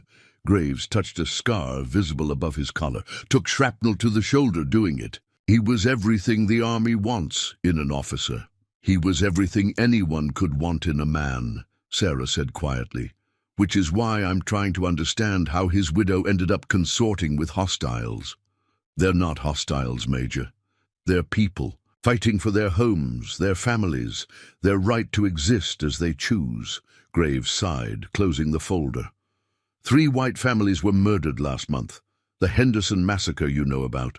The Webbs, found dead outside Phoenix. And the Morrisons, all 5 children killed with the parents. Tallbear had nothing to do with those murders, and the children in his camp weren't responsible for white families dying any more than white children are responsible for Apache women being raped by soldiers. "Watch your tongue, Mrs. Bennet." "Why?" "Because the truth is uncomfortable. Because it's easier to see one side as civilized and the other as savage." She stood, pacing the small space. "Major, I've seen both sides now. The capacity for cruelty exists everywhere. So does the capacity for kindness.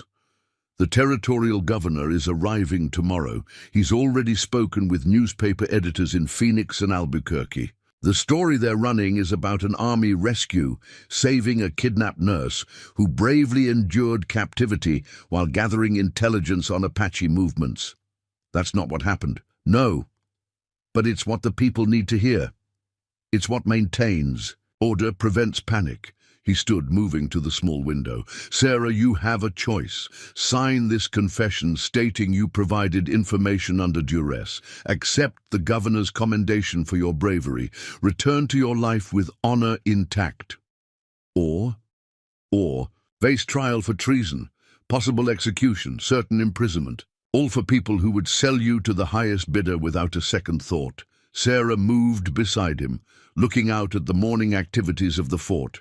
Soldiers drilling, horses being saddled, life continuing as though yesterday's violence had been routine business. "When Daniel was dying," she said slowly, "the surgeon had given up. Nothing more to be done. But Daniel fought the fever for 2 more days, clinging to life. You know what his last words were?" Graves shook his head. "Take care of whoever needs it. Not take care of our people or take care of the white folks. Whoever needs it." She turned to face him. "I'm honoring my husband's last wish, Major. That's not treason. That's my duty." Duty to whom? To tell the truth. to healing, to the idea that maybe we can be better than our fears make us. A commotion outside interrupted them. Voices raised in anger, the sound of horses arriving at speed. Graves moved to the door, speaking briefly with the guard. "It seems, Mrs. Bennet, that your story is already becoming complicated." The door opened and a civilian entered. Reverend Clark from Red Creek's Methodist Church. His usually neat appearance was disheveled, clothes dusty from hard riding. "Reverend?" Sarah blinked in surprise. "Mrs. Bennet." "Major Graves." He removed his hat, nodding to both. "I've come to present new evidence in this matter." "What kind of evidence?" Graves asked warily. Clark reached into his coat, producing a sheet of paper. "Testimonies from residents of Red Creek. Statements about Mrs. Bennet's character, her actions before the Apache incident." He handed the paper to Graves, who read quickly, his expression changing. "According to this," Graves said slowly, "you've been leaving supplies for travelers on the ridge, treating anyone who came to your door, regardless of race. Is this true?" "Medicine doesn't distinguish between patients," Sarah replied. "There's more," Clark continued. "I've also brought this." He produced another document, a military dispatch from Captain Marcus, sent before the attack. It states that he received political pressure to use Mrs. Bennet's situation as justification for what he calls a decisive action against the hostiles. Graves read the second paper, his face growing grave. "Where did you get this?" "Marcus's own aide, young man named Patterson, came to me last night, couldn't live with his conscience." Clark's eyes met Sarah's. "Mrs. Bennet, I owe you an apology. I've watched you for years, judging your isolation, your grief. I failed to see the good you were doing quietly." Sarah felt tears prick her eyes, unexpected emotion at finding an ally. "You don't need to." "Yes, I do. And I'm not the only one." Clark gestured toward the window. "There are people waiting outside, people who want to testify on your behalf." She moved to the window and saw a small crowd gathered near the stockade. Tom Kinley, who ran the stable, Mrs. Avery, who'd been so quick to judge, even old man Foster from the general store. They saw her looking, and several raised hands in greeting. "What changed their minds?" she asked. "The truth," Clark said simply. "About the military's real reasons for the attack. About the families that escaped because of your actions. About the difference between justice and politics." Major Graves was studying the documents, frowning deeply. "Reverend, these materials put us in a difficult position. The position you're in, Major, is between doing what's expedient and doing what's right. I'm here to make sure you understand the difference. And what do you suggest? Release Mrs. Bennet to my custody while proper charges are considered. Let her story be heard fully before judgments are made." Graves was quiet for a long moment, weighing decisions that reached far beyond one small stockade at one remote fort. "There will be consequences," he said finally. "The governor expects a certain narrative. Then perhaps the governor needs to be educated about the real narrative." Sarah interrupted. She thought of the children in the Apache camp, of storm watchers, quick intelligence, of the medicine woman's deep knowledge. "Major, what if I told you the Apache are already negotiating for peace, that Tall Bear was at a council trying to establish safe passage for tribes to move to the reservation voluntarily?" Is this true? It was. Before men with badges decided peace wasn't profitable enough, she moved closer to Graves. "You have a choice now, the same one I had. You can perpetuate the lie that keeps the war going, or you can choose truth that might lead to actual peace." The Major's weathered hands shuffled the papers again. Then, with deliberate care, he placed them on the bench. "Reverend Clark, I'm releasing Mrs. Bennet to your custody pending investigation of these new developments." "Thank you, Major. Don't thank me yet." Graves turned to Sarah. "You'll need to remain in Red Creek. Speak to no newspaper reporters. And so help me, if you disappear again to play nurse to any more fugitives, I'll be where you expect me to be," Sarah promised. As they prepared to leave, Graves caught her arm. "Mrs. Bennet, one more thing. That paper, the one with testimony, about Apache healing practices, medical observations, did you write it?" "I did. The Surgeon General has been asking for this kind of information for years, trying to understand why Apache warriors survive wounds that kill our soldiers." He hesitated. "Would you be willing to submit it officially, with your name attached?" Sarah considered. It was a door opening, a way for her knowledge to serve beyond. "In conflict beyond sides, I would, with one condition. Yes, include testimony about their medicine woman. Her knowledge equals any doctor I've trained with back east. Give credit where it's due." Graves smiled slightly. "You don't make things easy, do you?" "Easy rarely leads to right, Major." Outside, the crowd had grown. Sarah emerged into sunshine. That felt different somehow, cleaner. The faces watching her held more curiosity than judgment now. Mrs. Avery stepped forward, wringing her hands. "Mrs. Bennet, we owe you several apologies." "Apologies are given to equals," Sarah replied gently. "All I ever wanted was to be seen as equal to the task of helping whoever needed it." Tom Kinley cleared his throat. "Speaking of help, your cabin, what's left of it, could be rebuilt, assuming you want to stay." Sarah looked around at faces that had spent 3 years treating her as other, now offering acceptance.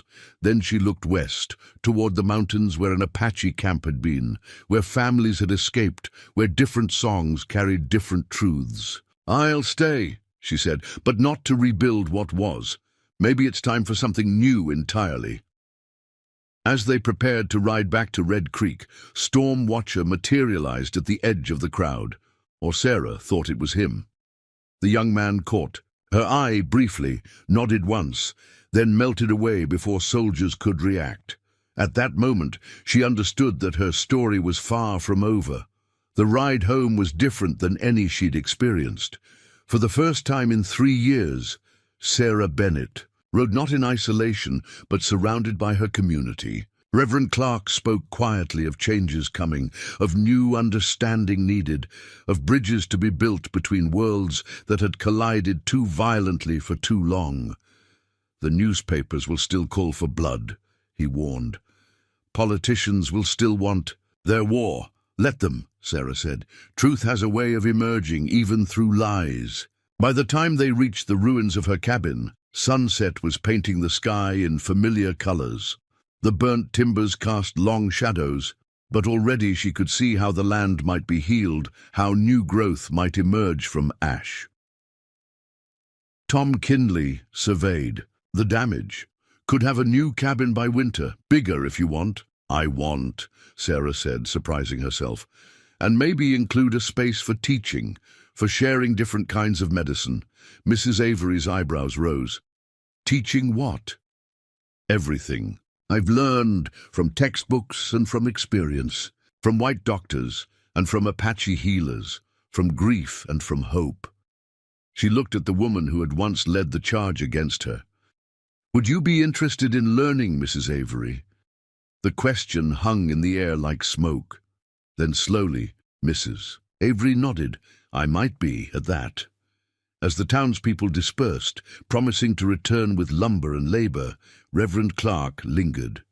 "Sarah," he said quietly, "what you've done, standing between two worlds, refusing to let either claim you exclusively, it's going to change things around here.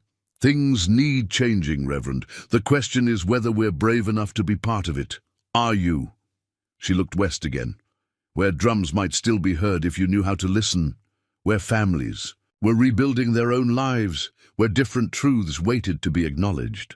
"I don't know about brave," she said, "but I'm too tired to be frightened anymore, and sometimes that's the same thing." That night, Sarah slept in the Methodist church, in a small room Reverend Clark kept for travelers. But before she closed her eyes, she opened the window and listened to the desert night. Somewhere in the distance, almost beyond hearing, came the sound of drums. Not warning, not farewell, but something else, something like a greeting, something like approval. Tomorrow would bring new challenges, newspaper interviews to deflect, politicians to face, a community to rebuild in more ways than one. But tonight, Sarah Bennett went to sleep knowing she had finally chosen a side. The side of healing, regardless of cost. The transformation was far from complete, but it had begun. And sometimes beginning was the hardest part of any journey. In her dreams, she didn't see storms or warnings or the faces of those she'd lost. Instead, she dreamed of a new cabin, with rooms for teaching, with windows facing all directions, with doors that never locked. She dreamed of children, Apache and white, learning together, of women sharing different healing traditions, of men putting down guns to pick up tools for building instead of destroying. Was it possible? Could one woman's choice to heal, instead of harm, truly change anything? The drums seemed to say yes. The desert wind seemed to whisper maybe. And her own heart, finally free from fear, whispered, "We'll see, tomorrow would tell." But tonight, for the first time in years, Sarah Bennett slept with hope for companionship. Outside her window, the stars wheeled onward, promising nothing, but somehow offering everything. The journey toward transformation had begun. What came next remained unwritten, but no longer untouchable. Some storms, Sarah had learned, were meant to be weathered alone. Others required you to reach across impossible divides and trust that someone, somehow, would reach back. She had reached across. Hands had reached back. What they built together remained to be seen. But the foundation, hard-won and blood-bought, was finally in place. Tomorrow would be the first day of whatever came next. Sarah Bennett faced it not with certainty, but with the kind of hope that only blooms in ground that's been burned and watered with tears. It was enough. It had to be enough. And maybe, just maybe, it was everything she'd been searching for without knowing its name. The drums faded into silence. The desert settled into the night. And in a small room in Red Creek, a woman who had learned to speak the language of healing across cultures, closed her eyes and trusted that morning would bring its own kind of grace. Even if that grace looked like work, even if it tasted like sacrifice, even if it required her to remain standing in the space between worlds until others found the courage to cross their own bridges. Sarah Bennett had made her choice. Now came the beautiful, terrible work of living. The transformation had begun.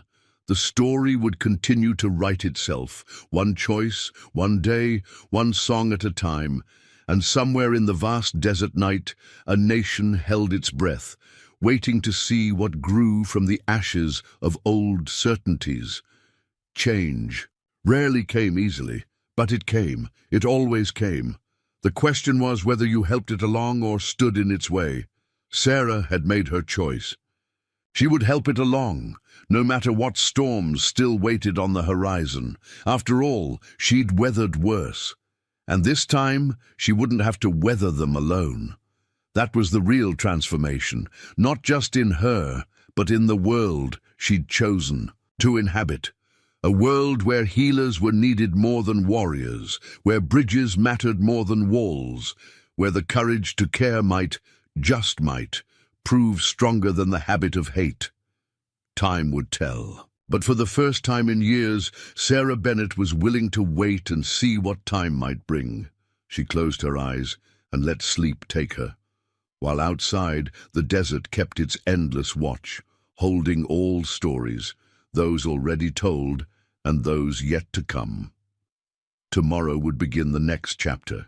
Tonight was for rest, for healing, for the quiet gathering of strength. Sarah Bennett slept, and in sleeping began to dream of a future she had never dared imagine before. It was the beginning, and sometimes beginning was everything. 3 months later, Sarah stood on the porch of her new cabin, watching the sunrise paint the mesa in colors that reminded her of war paint. But this morning held no drums, no warnings, no gathering storms. Just the quiet anticipation of a day that would change everything. The cabin had been rebuilt larger, with walls thick enough to withstand winter winds and windows facing all 4 directions. The main room served as a surgery and teaching space, complete with shelves of medical supplies, both familiar and new. Jars of white man's medicine sat alongside bundles of Apache herbs, each labeled in both English and the careful script Stormwatcher had taught her. Tom Kinley had overseen the construction. His initial reluctance transformed into genuine pride. At the project, Mrs. Avery had organized a quilting circle that produced curtains for every window and blankets for every bed. Even Old Man Foster had contributed, installing brass hinges that would never rust and creating shelves strong enough to hold the medical books that were beginning to arrive from the back east. But today wasn't about architecture or community solidarity. Today was about a promise kept. "They're coming," Windrunner announced, appearing at the edge of her yard with the silent efficiency Sarah had learned to expect. He wore white man's clothes today, clean cotton shirt, new brown trousers, but his hair remained traditionally braided and his bearing unmistakably Apache, all of them, all who can make the journey. He studied her face. "Are you ready?" Sarah looked down at her hands, clean now, nails trimmed, but bearing small scars that told their own stories. "I've been ready for months." The agreement had been carefully negotiated through intermediaries. Tall Bear's band would come to Red Creek once monthly for medical care and trade. In exchange, Sarah would continue learning their healing methods and serve as interpreter when needed. It was a small step toward the larger peace that seemed always just out of reach. But it was a step forward rather than back. The townspeople began gathering along Main Street as the sound of hoofbeats approached. No weapons in sight this time, though Sarah knew enough about frontier life to suspect they were close at hand. Caution had become a habit on all sides. Tall Bear rode at the front, his bearing proud despite the healing wound that still caused him to favor his left side. Behind him came Stormwatcher and the medicine woman whose Apache name Sarah could now pronounce, though still struggled to say correctly. Following them, a long line of riders and walkers, perhaps 25 in all. The procession stopped at the edge of town, exactly where they'd agreed. Neutral ground, visible to all, threatening to none. Sarah walked forward alone, medical, bag in hand but rifle left home. It was a choice that had taken months to make with confidence. "You look well," Tall Bear observed as she approached. "You look healed. My stitches held, your stitches held, as did your promise." She nodded toward the cabin. "Everything is ready. Patient rooms in the back, teaching space in the main room. The surgical area meets Army standards, according to the inspector from Fort Collins. And your people." He gestured toward the crowd of townspeople. "They are ready for this?" Sarah considered the question honestly. "Some are. Some will need time. Fear doesn't disappear overnight on either side." "No," the medicine woman said, her English still heavily accented but clear. "Fear becomes understanding slowly, like a wound becoming scar." They proceeded to the cabin together, the mixed group creating a scene that would have been unimaginable months ago.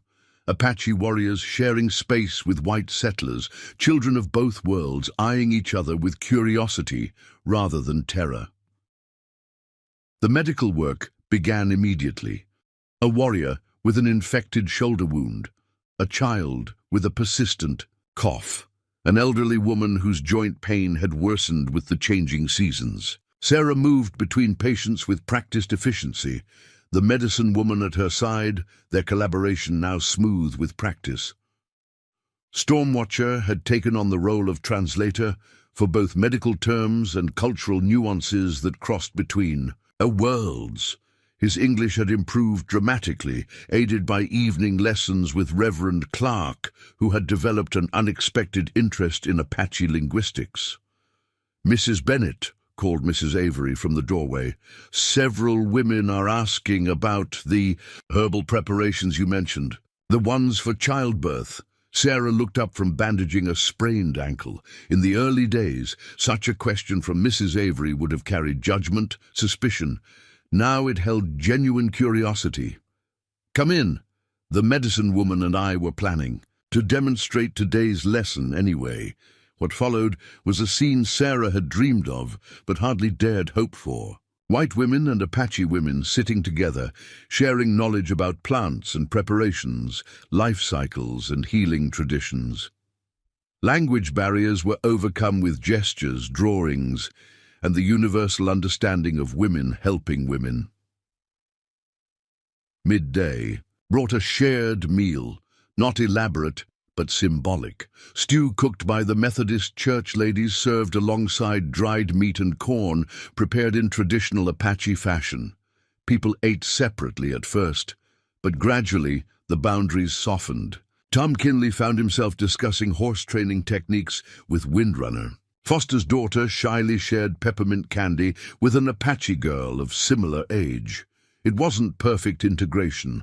Eyes still held wariness. Hands didn't yet reach across to shake without hesitation, but it was progress, measurable in small acts, of acknowledgement rather than grand gestures. Late afternoon brought an unexpected development. A military patrol appeared on the ridge, not threatening but observing.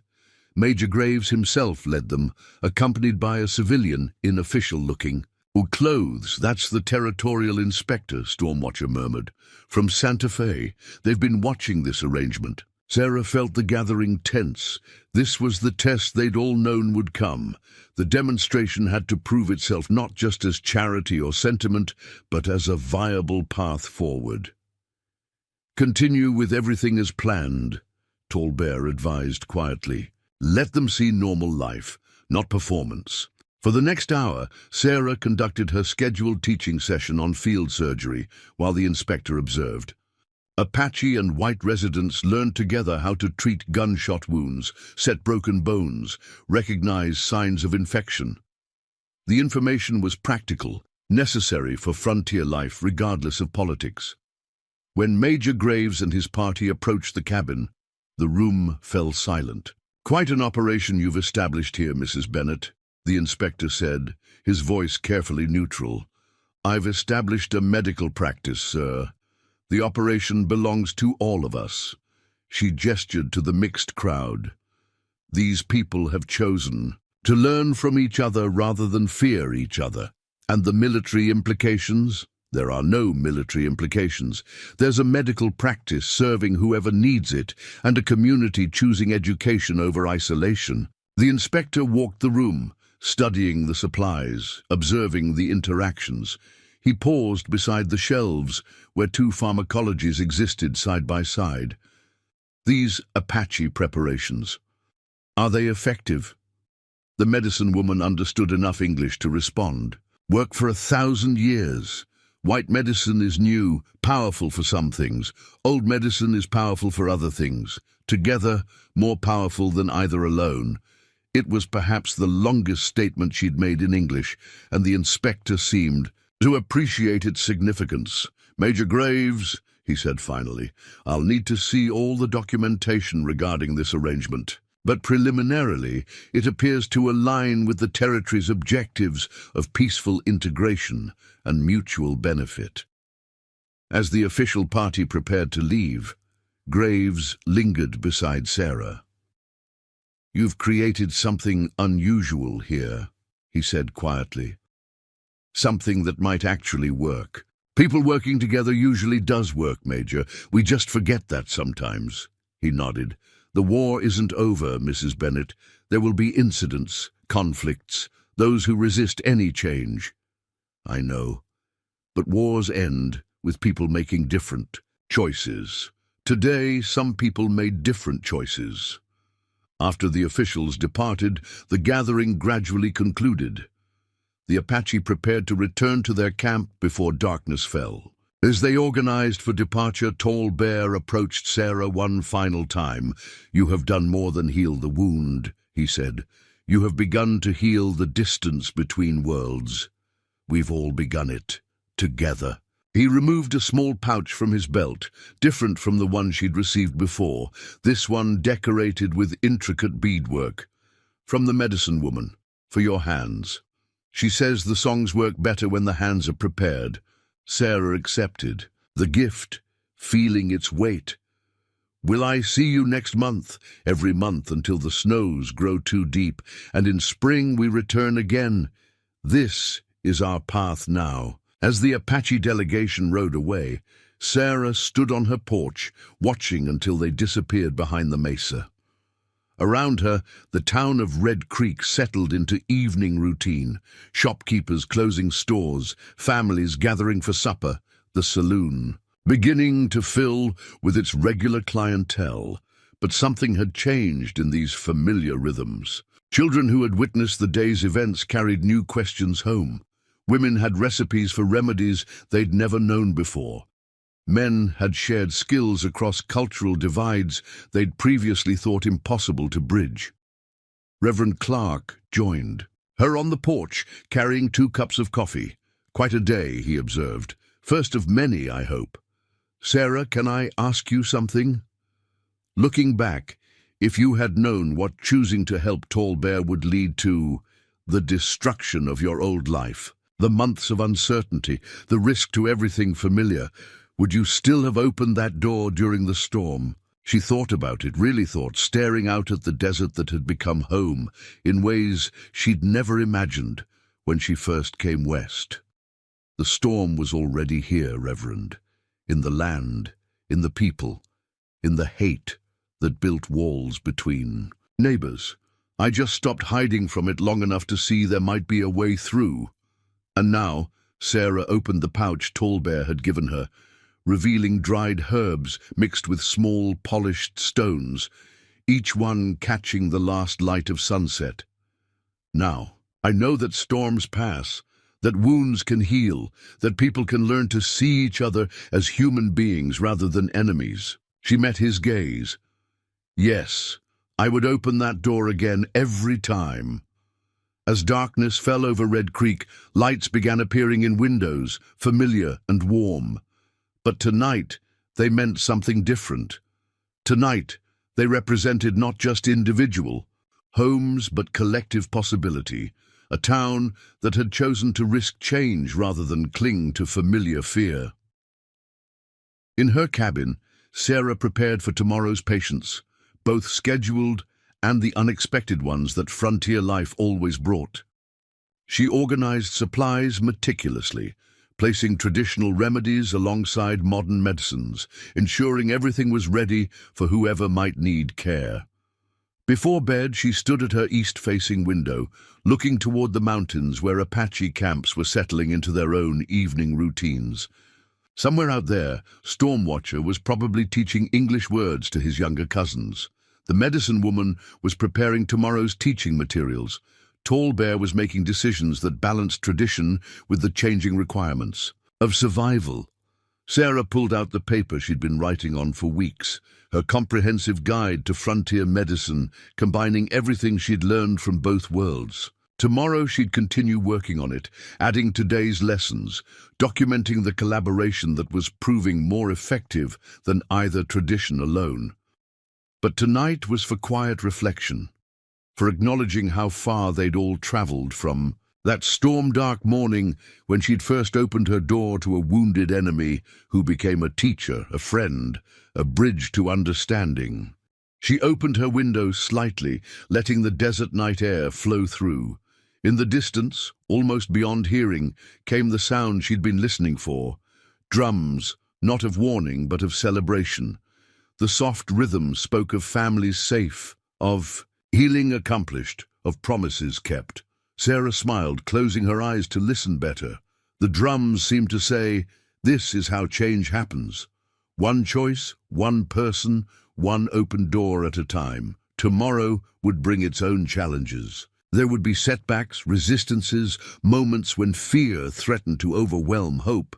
But tonight, in a cabin that stood as testament to what could be built when people chose cooperation over conflict, Sarah Bennett felt something she'd lost. 3 years ago, when her husband died, she felt the solid certainty of knowing her place in the world, not as a widow hiding from life, not as a woman defined by loss, but as a healer who had learned that the deepest wounds were often the ones between people, and that those could be healed too, though it required patience, courage, and the willingness to stand in dangerous spaces. Until others felt safe enough to join you, the drums faded into silence. The desert settled into its ancient rhythms. And in a new cabin in Red Creek, a woman who had learned to speak the languages of both loss and healing prepared for sleep, knowing that tomorrow would bring the beautiful work of building bridges, one patient, one lesson, one choice at a time. Some storms, she had discovered, weren't meant to be weathered alone. They were meant to be navigated together, with hands outstretched across divides that had once seemed impossible to cross. She had reached out her hand during one such storm. Others had reached back, and together they had begun to build something that neither side could have created alone. It was the beginning of a story still being written, not with bullets or politics, but with small acts of daily bravery, with medicine shared across cultural lines, with children learning together, with women teaching women, with men finding common ground in the work of survival and building. Sarah Bennett closed her eyes and let sleep take her, while outside her window, the desert kept its endless watch, holding all stories, witnessing all transformations, waiting patiently for the next chapter to unfold. Tomorrow would bring new challenges, but it would also bring new possibilities, and sometimes that balance was enough to sustain hope through even the longest nights. The frontier was changing, one heart, one choice, one open door at a time. And in a small cabin in Arizona Territory, a nurse who had learned to heal more than bodies slept peacefully, knowing she had played her part in that transformation.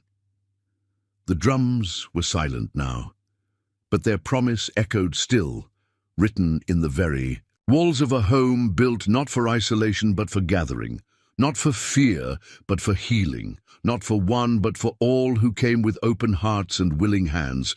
Some mornings changed everything. This had been one of them, and tomorrow promised to be another. Sarah Bennett slept and dreamed of bridges, of children learning, of wounds that healed cleanly, of doors that stayed open no matter what storms might come. She had found her way home, not to the place she'd been, but to the place she was becoming. And in that becoming, she had become more than she'd ever thought possible. The story wasn't finished. Stories like this never truly end. They just continue, spreading outward like ripples in still water, touching lives and changing futures in ways too vast to measure but too important to ignore. And sometimes, if you listened carefully in the desert night, you could still hear them being told, in drumbeats and whispered prayers, in shared meals and joined hands, in the quiet revolution of people choosing to see each other as human. Dawn would come soon enough, and with it another day of building bridges one careful step at a time. But for now there was rest, there was peace, there was the deep satisfaction of work well begun and purpose finally found. Sarah Bennett had weathered her storm. Now came the even greater challenge and reward of helping others weather theirs. In the vast Arizona sky, stars wheeled onward, bearing witness to the small acts of courage that changed the world. And in a cabin that faced all directions, a woman who had learned to heal across every boundary, slept with windows open to the night. Tomorrow would bring its own gifts and challenges. Tonight was for gratitude, for rest, for the quiet accumulation of strength needed for the continuing work. Frontier had shaped her.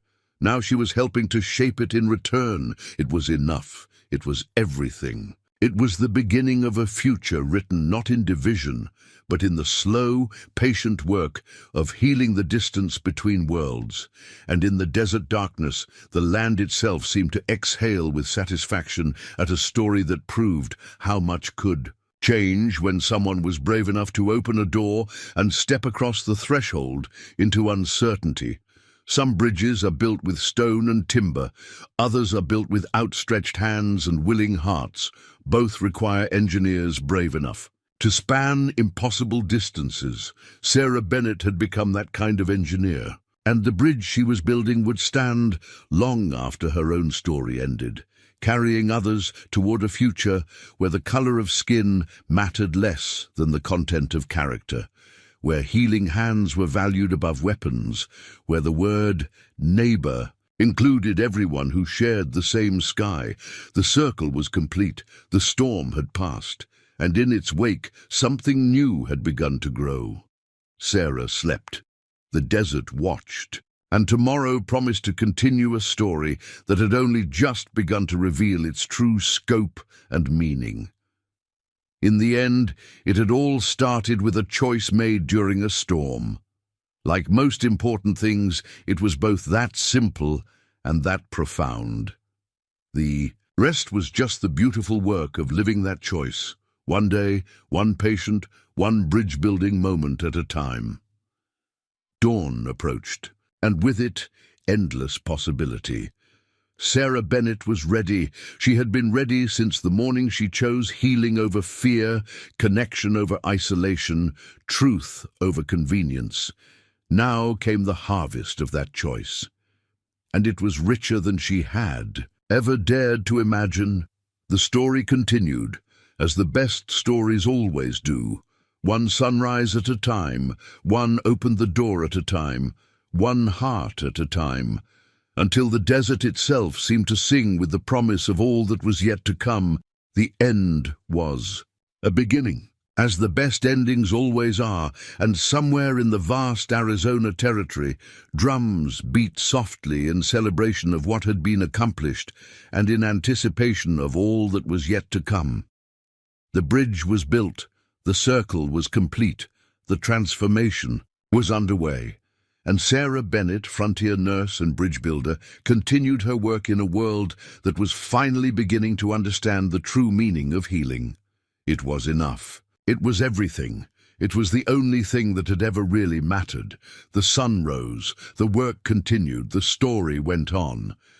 As stories of transformation always do, long after their first telling, echoing forward through time like ripples on still water, changing everything they touch, forever and always. One choice at a time, one opened the door at a time, one healed heart at a time. This was the real ending, and the real beginning, and the truth that lay between them, where all the best stories live, in the space where worlds meet and healing becomes possible, where courage looks like an open door and transformation begins with a simple choice.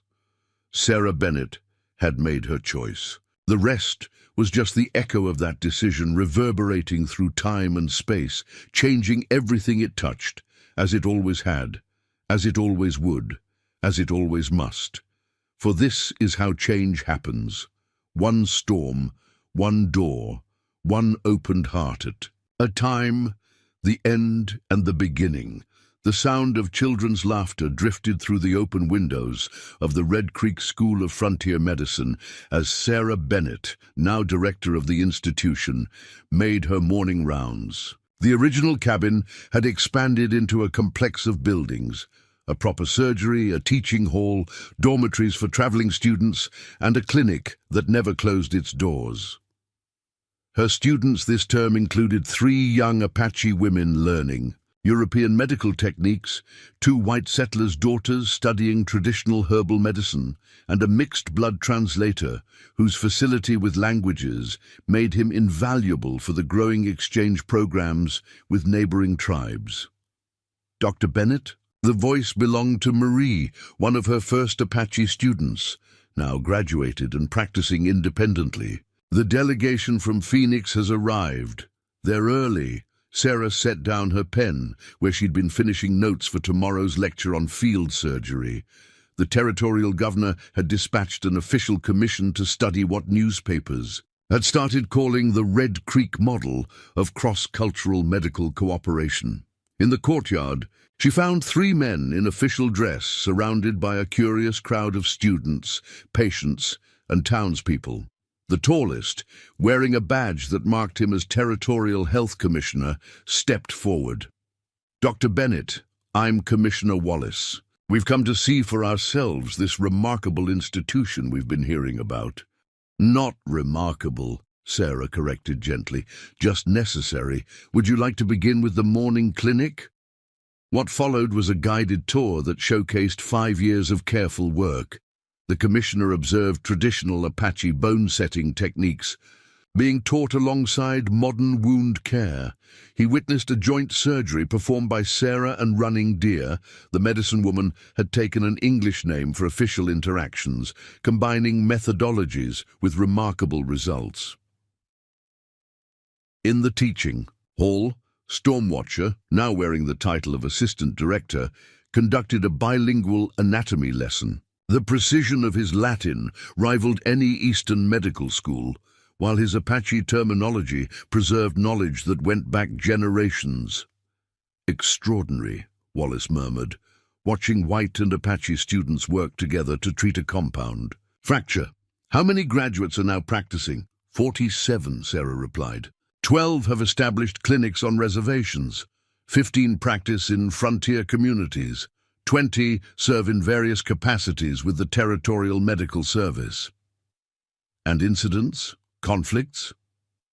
"We've had our challenges," Sarah admitted. "Not everyone believed this was possible, but the work proves itself. When your child is burning with fever, you don't care what color hands bring the medicine." As they moved through the facilities, Sarah noticed with satisfaction how naturally integrated everything had become. The early awkwardness, the careful dance of cultural boundaries, had evolved into genuine collaboration.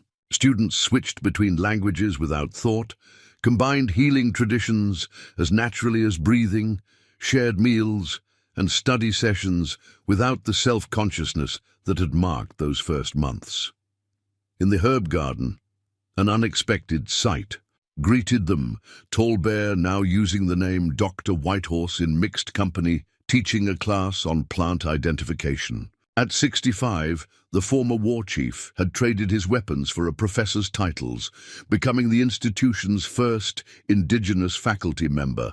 "Ah, Commissioner," he said, removing his gardening gloves.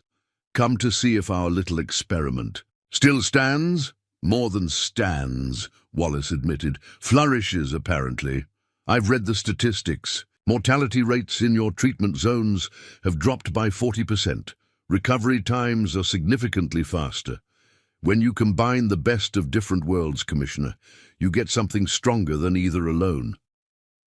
Tall Bear gestured to his students, a mixed group clustered around a particularly rare medicinal plant. "These young people will go out and multiply our work. In 10 years, traditional healing won't be disappearing. It will be integrated into standard practice." The afternoon brought a surprise Sarah hadn't anticipated on the tour itinerary. Commissioner Wallace produced an official document from his satchel.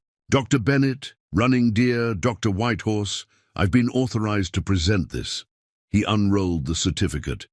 "The Territorial Board of Health, by unanimous vote, officially recognizes the Red Creek School of Frontier Medicine as the Territory's first accredited institution for cross-cultural medical education. Federal funding has been approved to support expansion."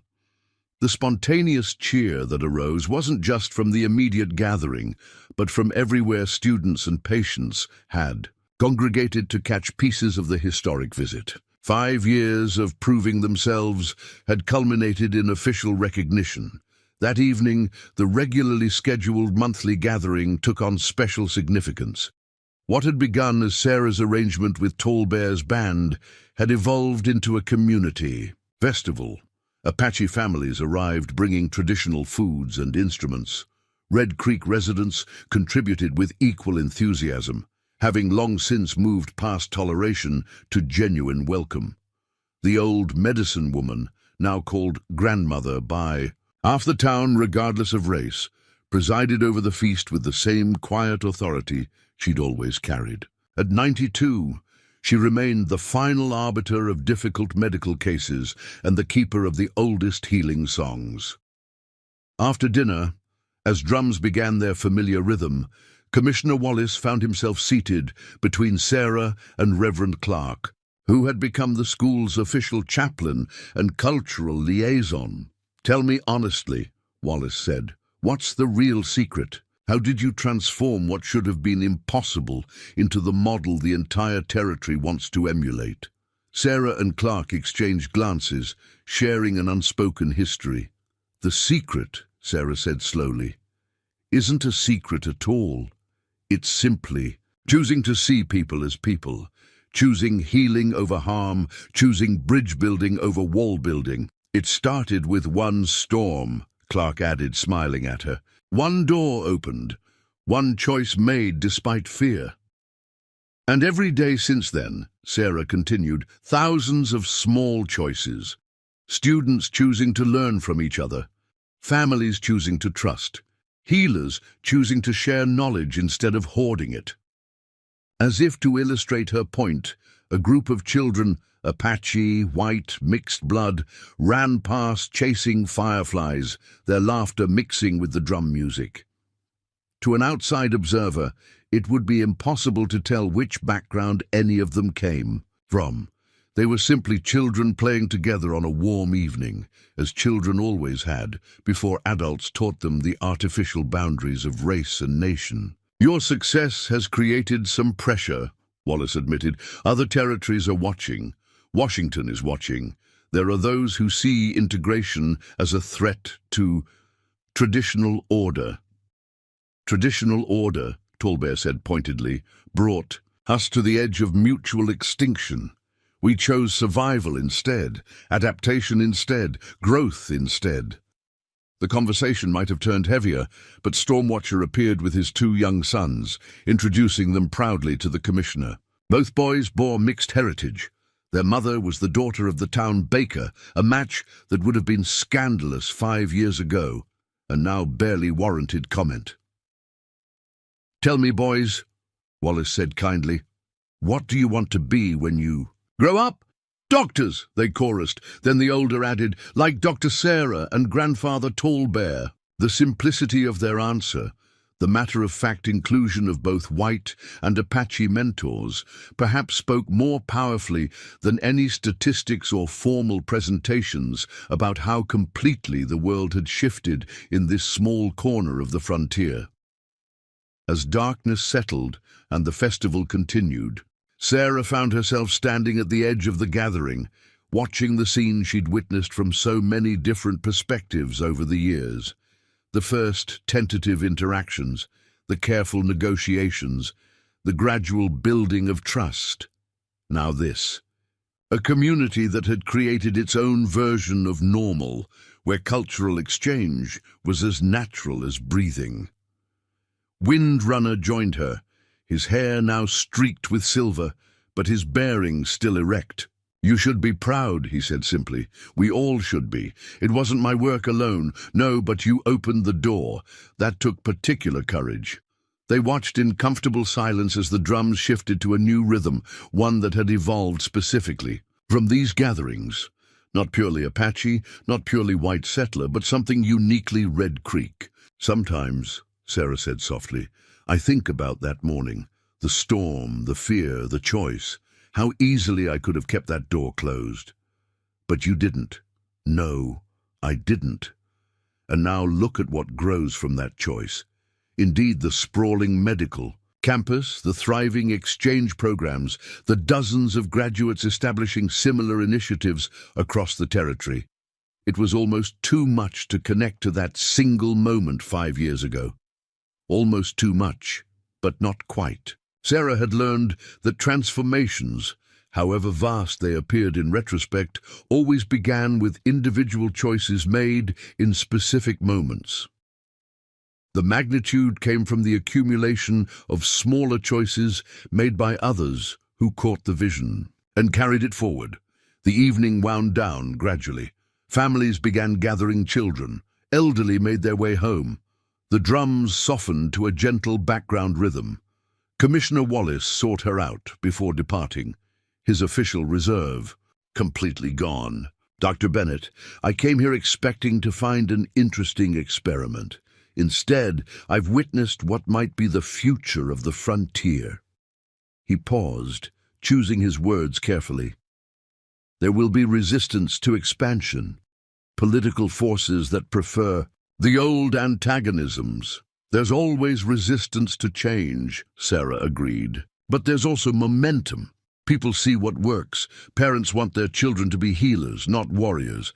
Communities choose prosperity over conflict when they're given real alternatives." "Well said."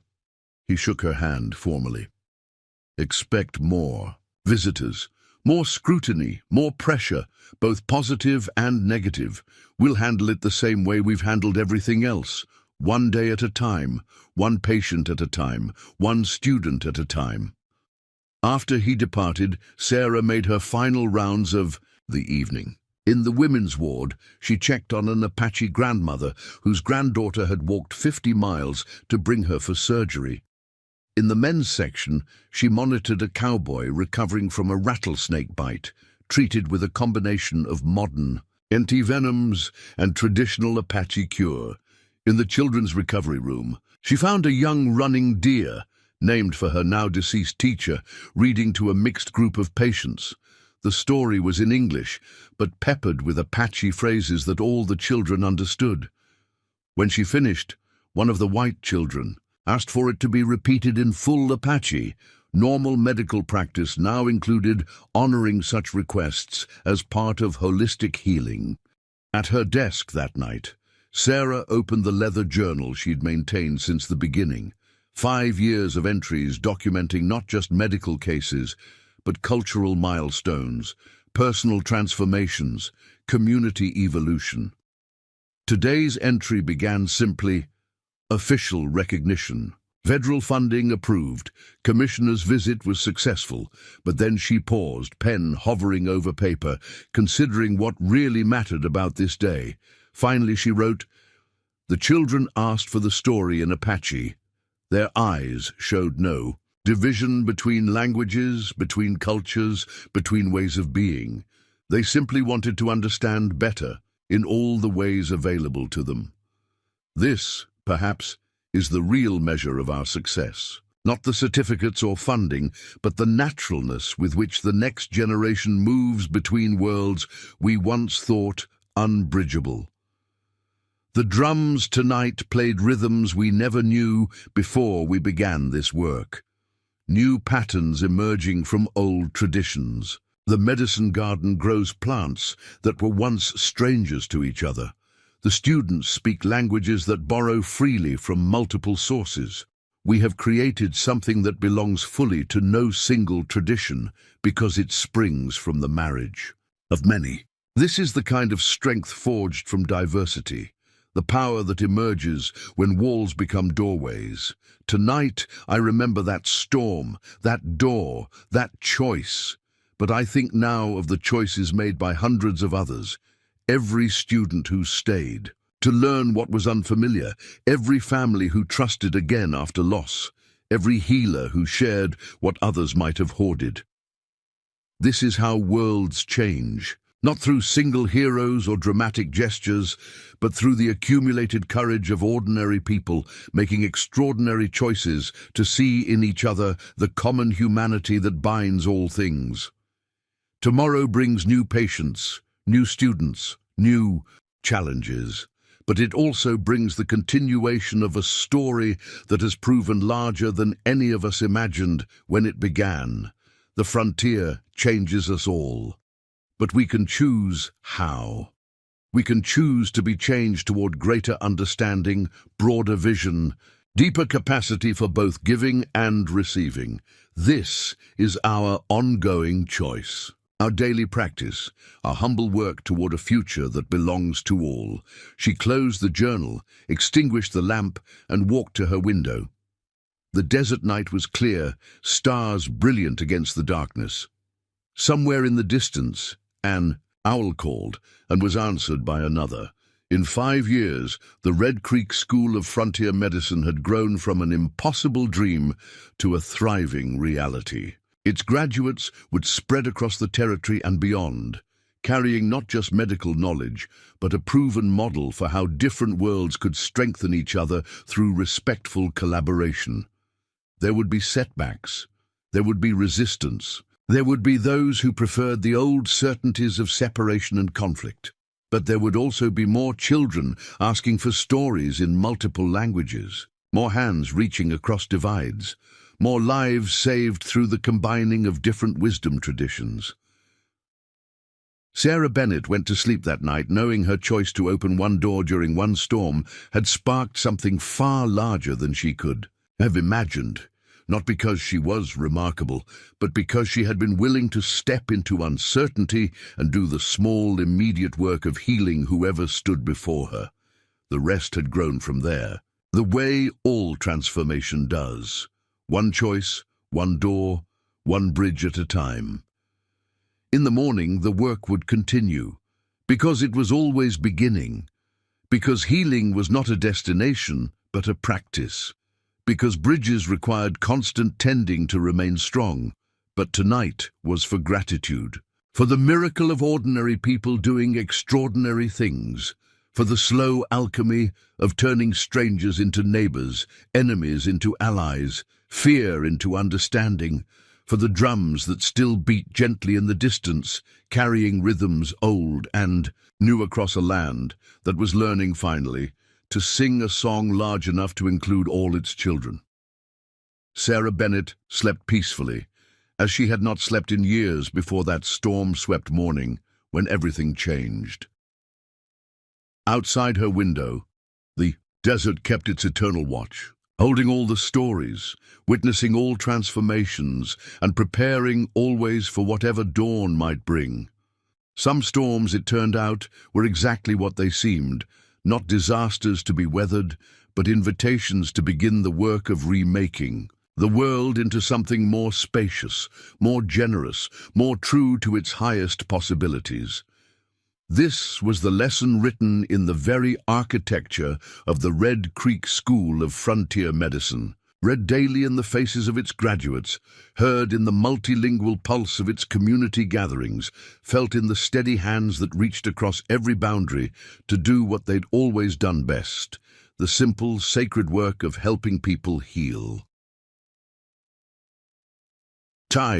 Storm had passed. The door remained open. The bridge stood firm, and the story continued, as the best stories always do, in the willing hearts of those who chose to carry it forward. Day by day, moment by moment, one opened hand at a time, until the desert itself seemed to smile with the satisfaction of prophecy fulfilled, challenge met, and promise kept. This was how change happened, slowly, steadily, with the persistence of water wearing. Down stone, love wearing down fear, hope wearing down despair. One choice, one door, one bridge, one life at a time, forever and always. In the vast story of the frontier, where all paths eventually led to the same truth, we are more alike than different. We are stronger together than apart. We are all, finally, family. Under the same wide sky, Sarah Bennett had opened her door to this truth 5 years ago. Now it opened doors for countless others, and the work continued, as it always had, as it always would, in the capable hands of those who understood that healing wasn't just medicine. It was the persistent, daily choice to see humanity in everyone. Who crossed your path? The drums were silent now, but their echo lived on in the heartbeat of a community that had learned to live by their rhythm. Dawn approached. Another day, another chance, another opening. Sarah Bennett was ready. She had been ready since that storm taught her the real meaning of her calling, to heal, to bridge. To choose connection over separation every single day, no matter how difficult the work became. This was the legacy of the Red Creek School. This was the gift of those willing to open doors in storms. This was the promise of a future built on the foundation of that first brave choice, and it was enough. More than enough. It was everything. The sun rose, the work continued, the story went on, as it always had. As it always would, as long as there were people willing to open doors and build bridges and choose healing over harm. One choice, one door, one bridge, one life at a time, until the whole world changed, and then beyond into mysteries yet to be discovered, healings yet to be performed, communities yet to be built, and bridges yet to be crossed. This was the real work, the eternal work. The work that made everything else possible. And Sarah Bennett, frontier nurse and bridge builder, continued to do her part, one patient, one student, one open door at a time, as did everyone she had taught and inspired. As would everyone they, taught and inspired in turn, on, rippling outward like waves from a stone dropped in still water, changing everything, forever. Up next, you've got two more standout stories right on your screen. If this one hits the mark, you won't want to pass these up. Just click and check them out. And don't forget to subscribe and turn on the notification bell so you don't miss any upload from us.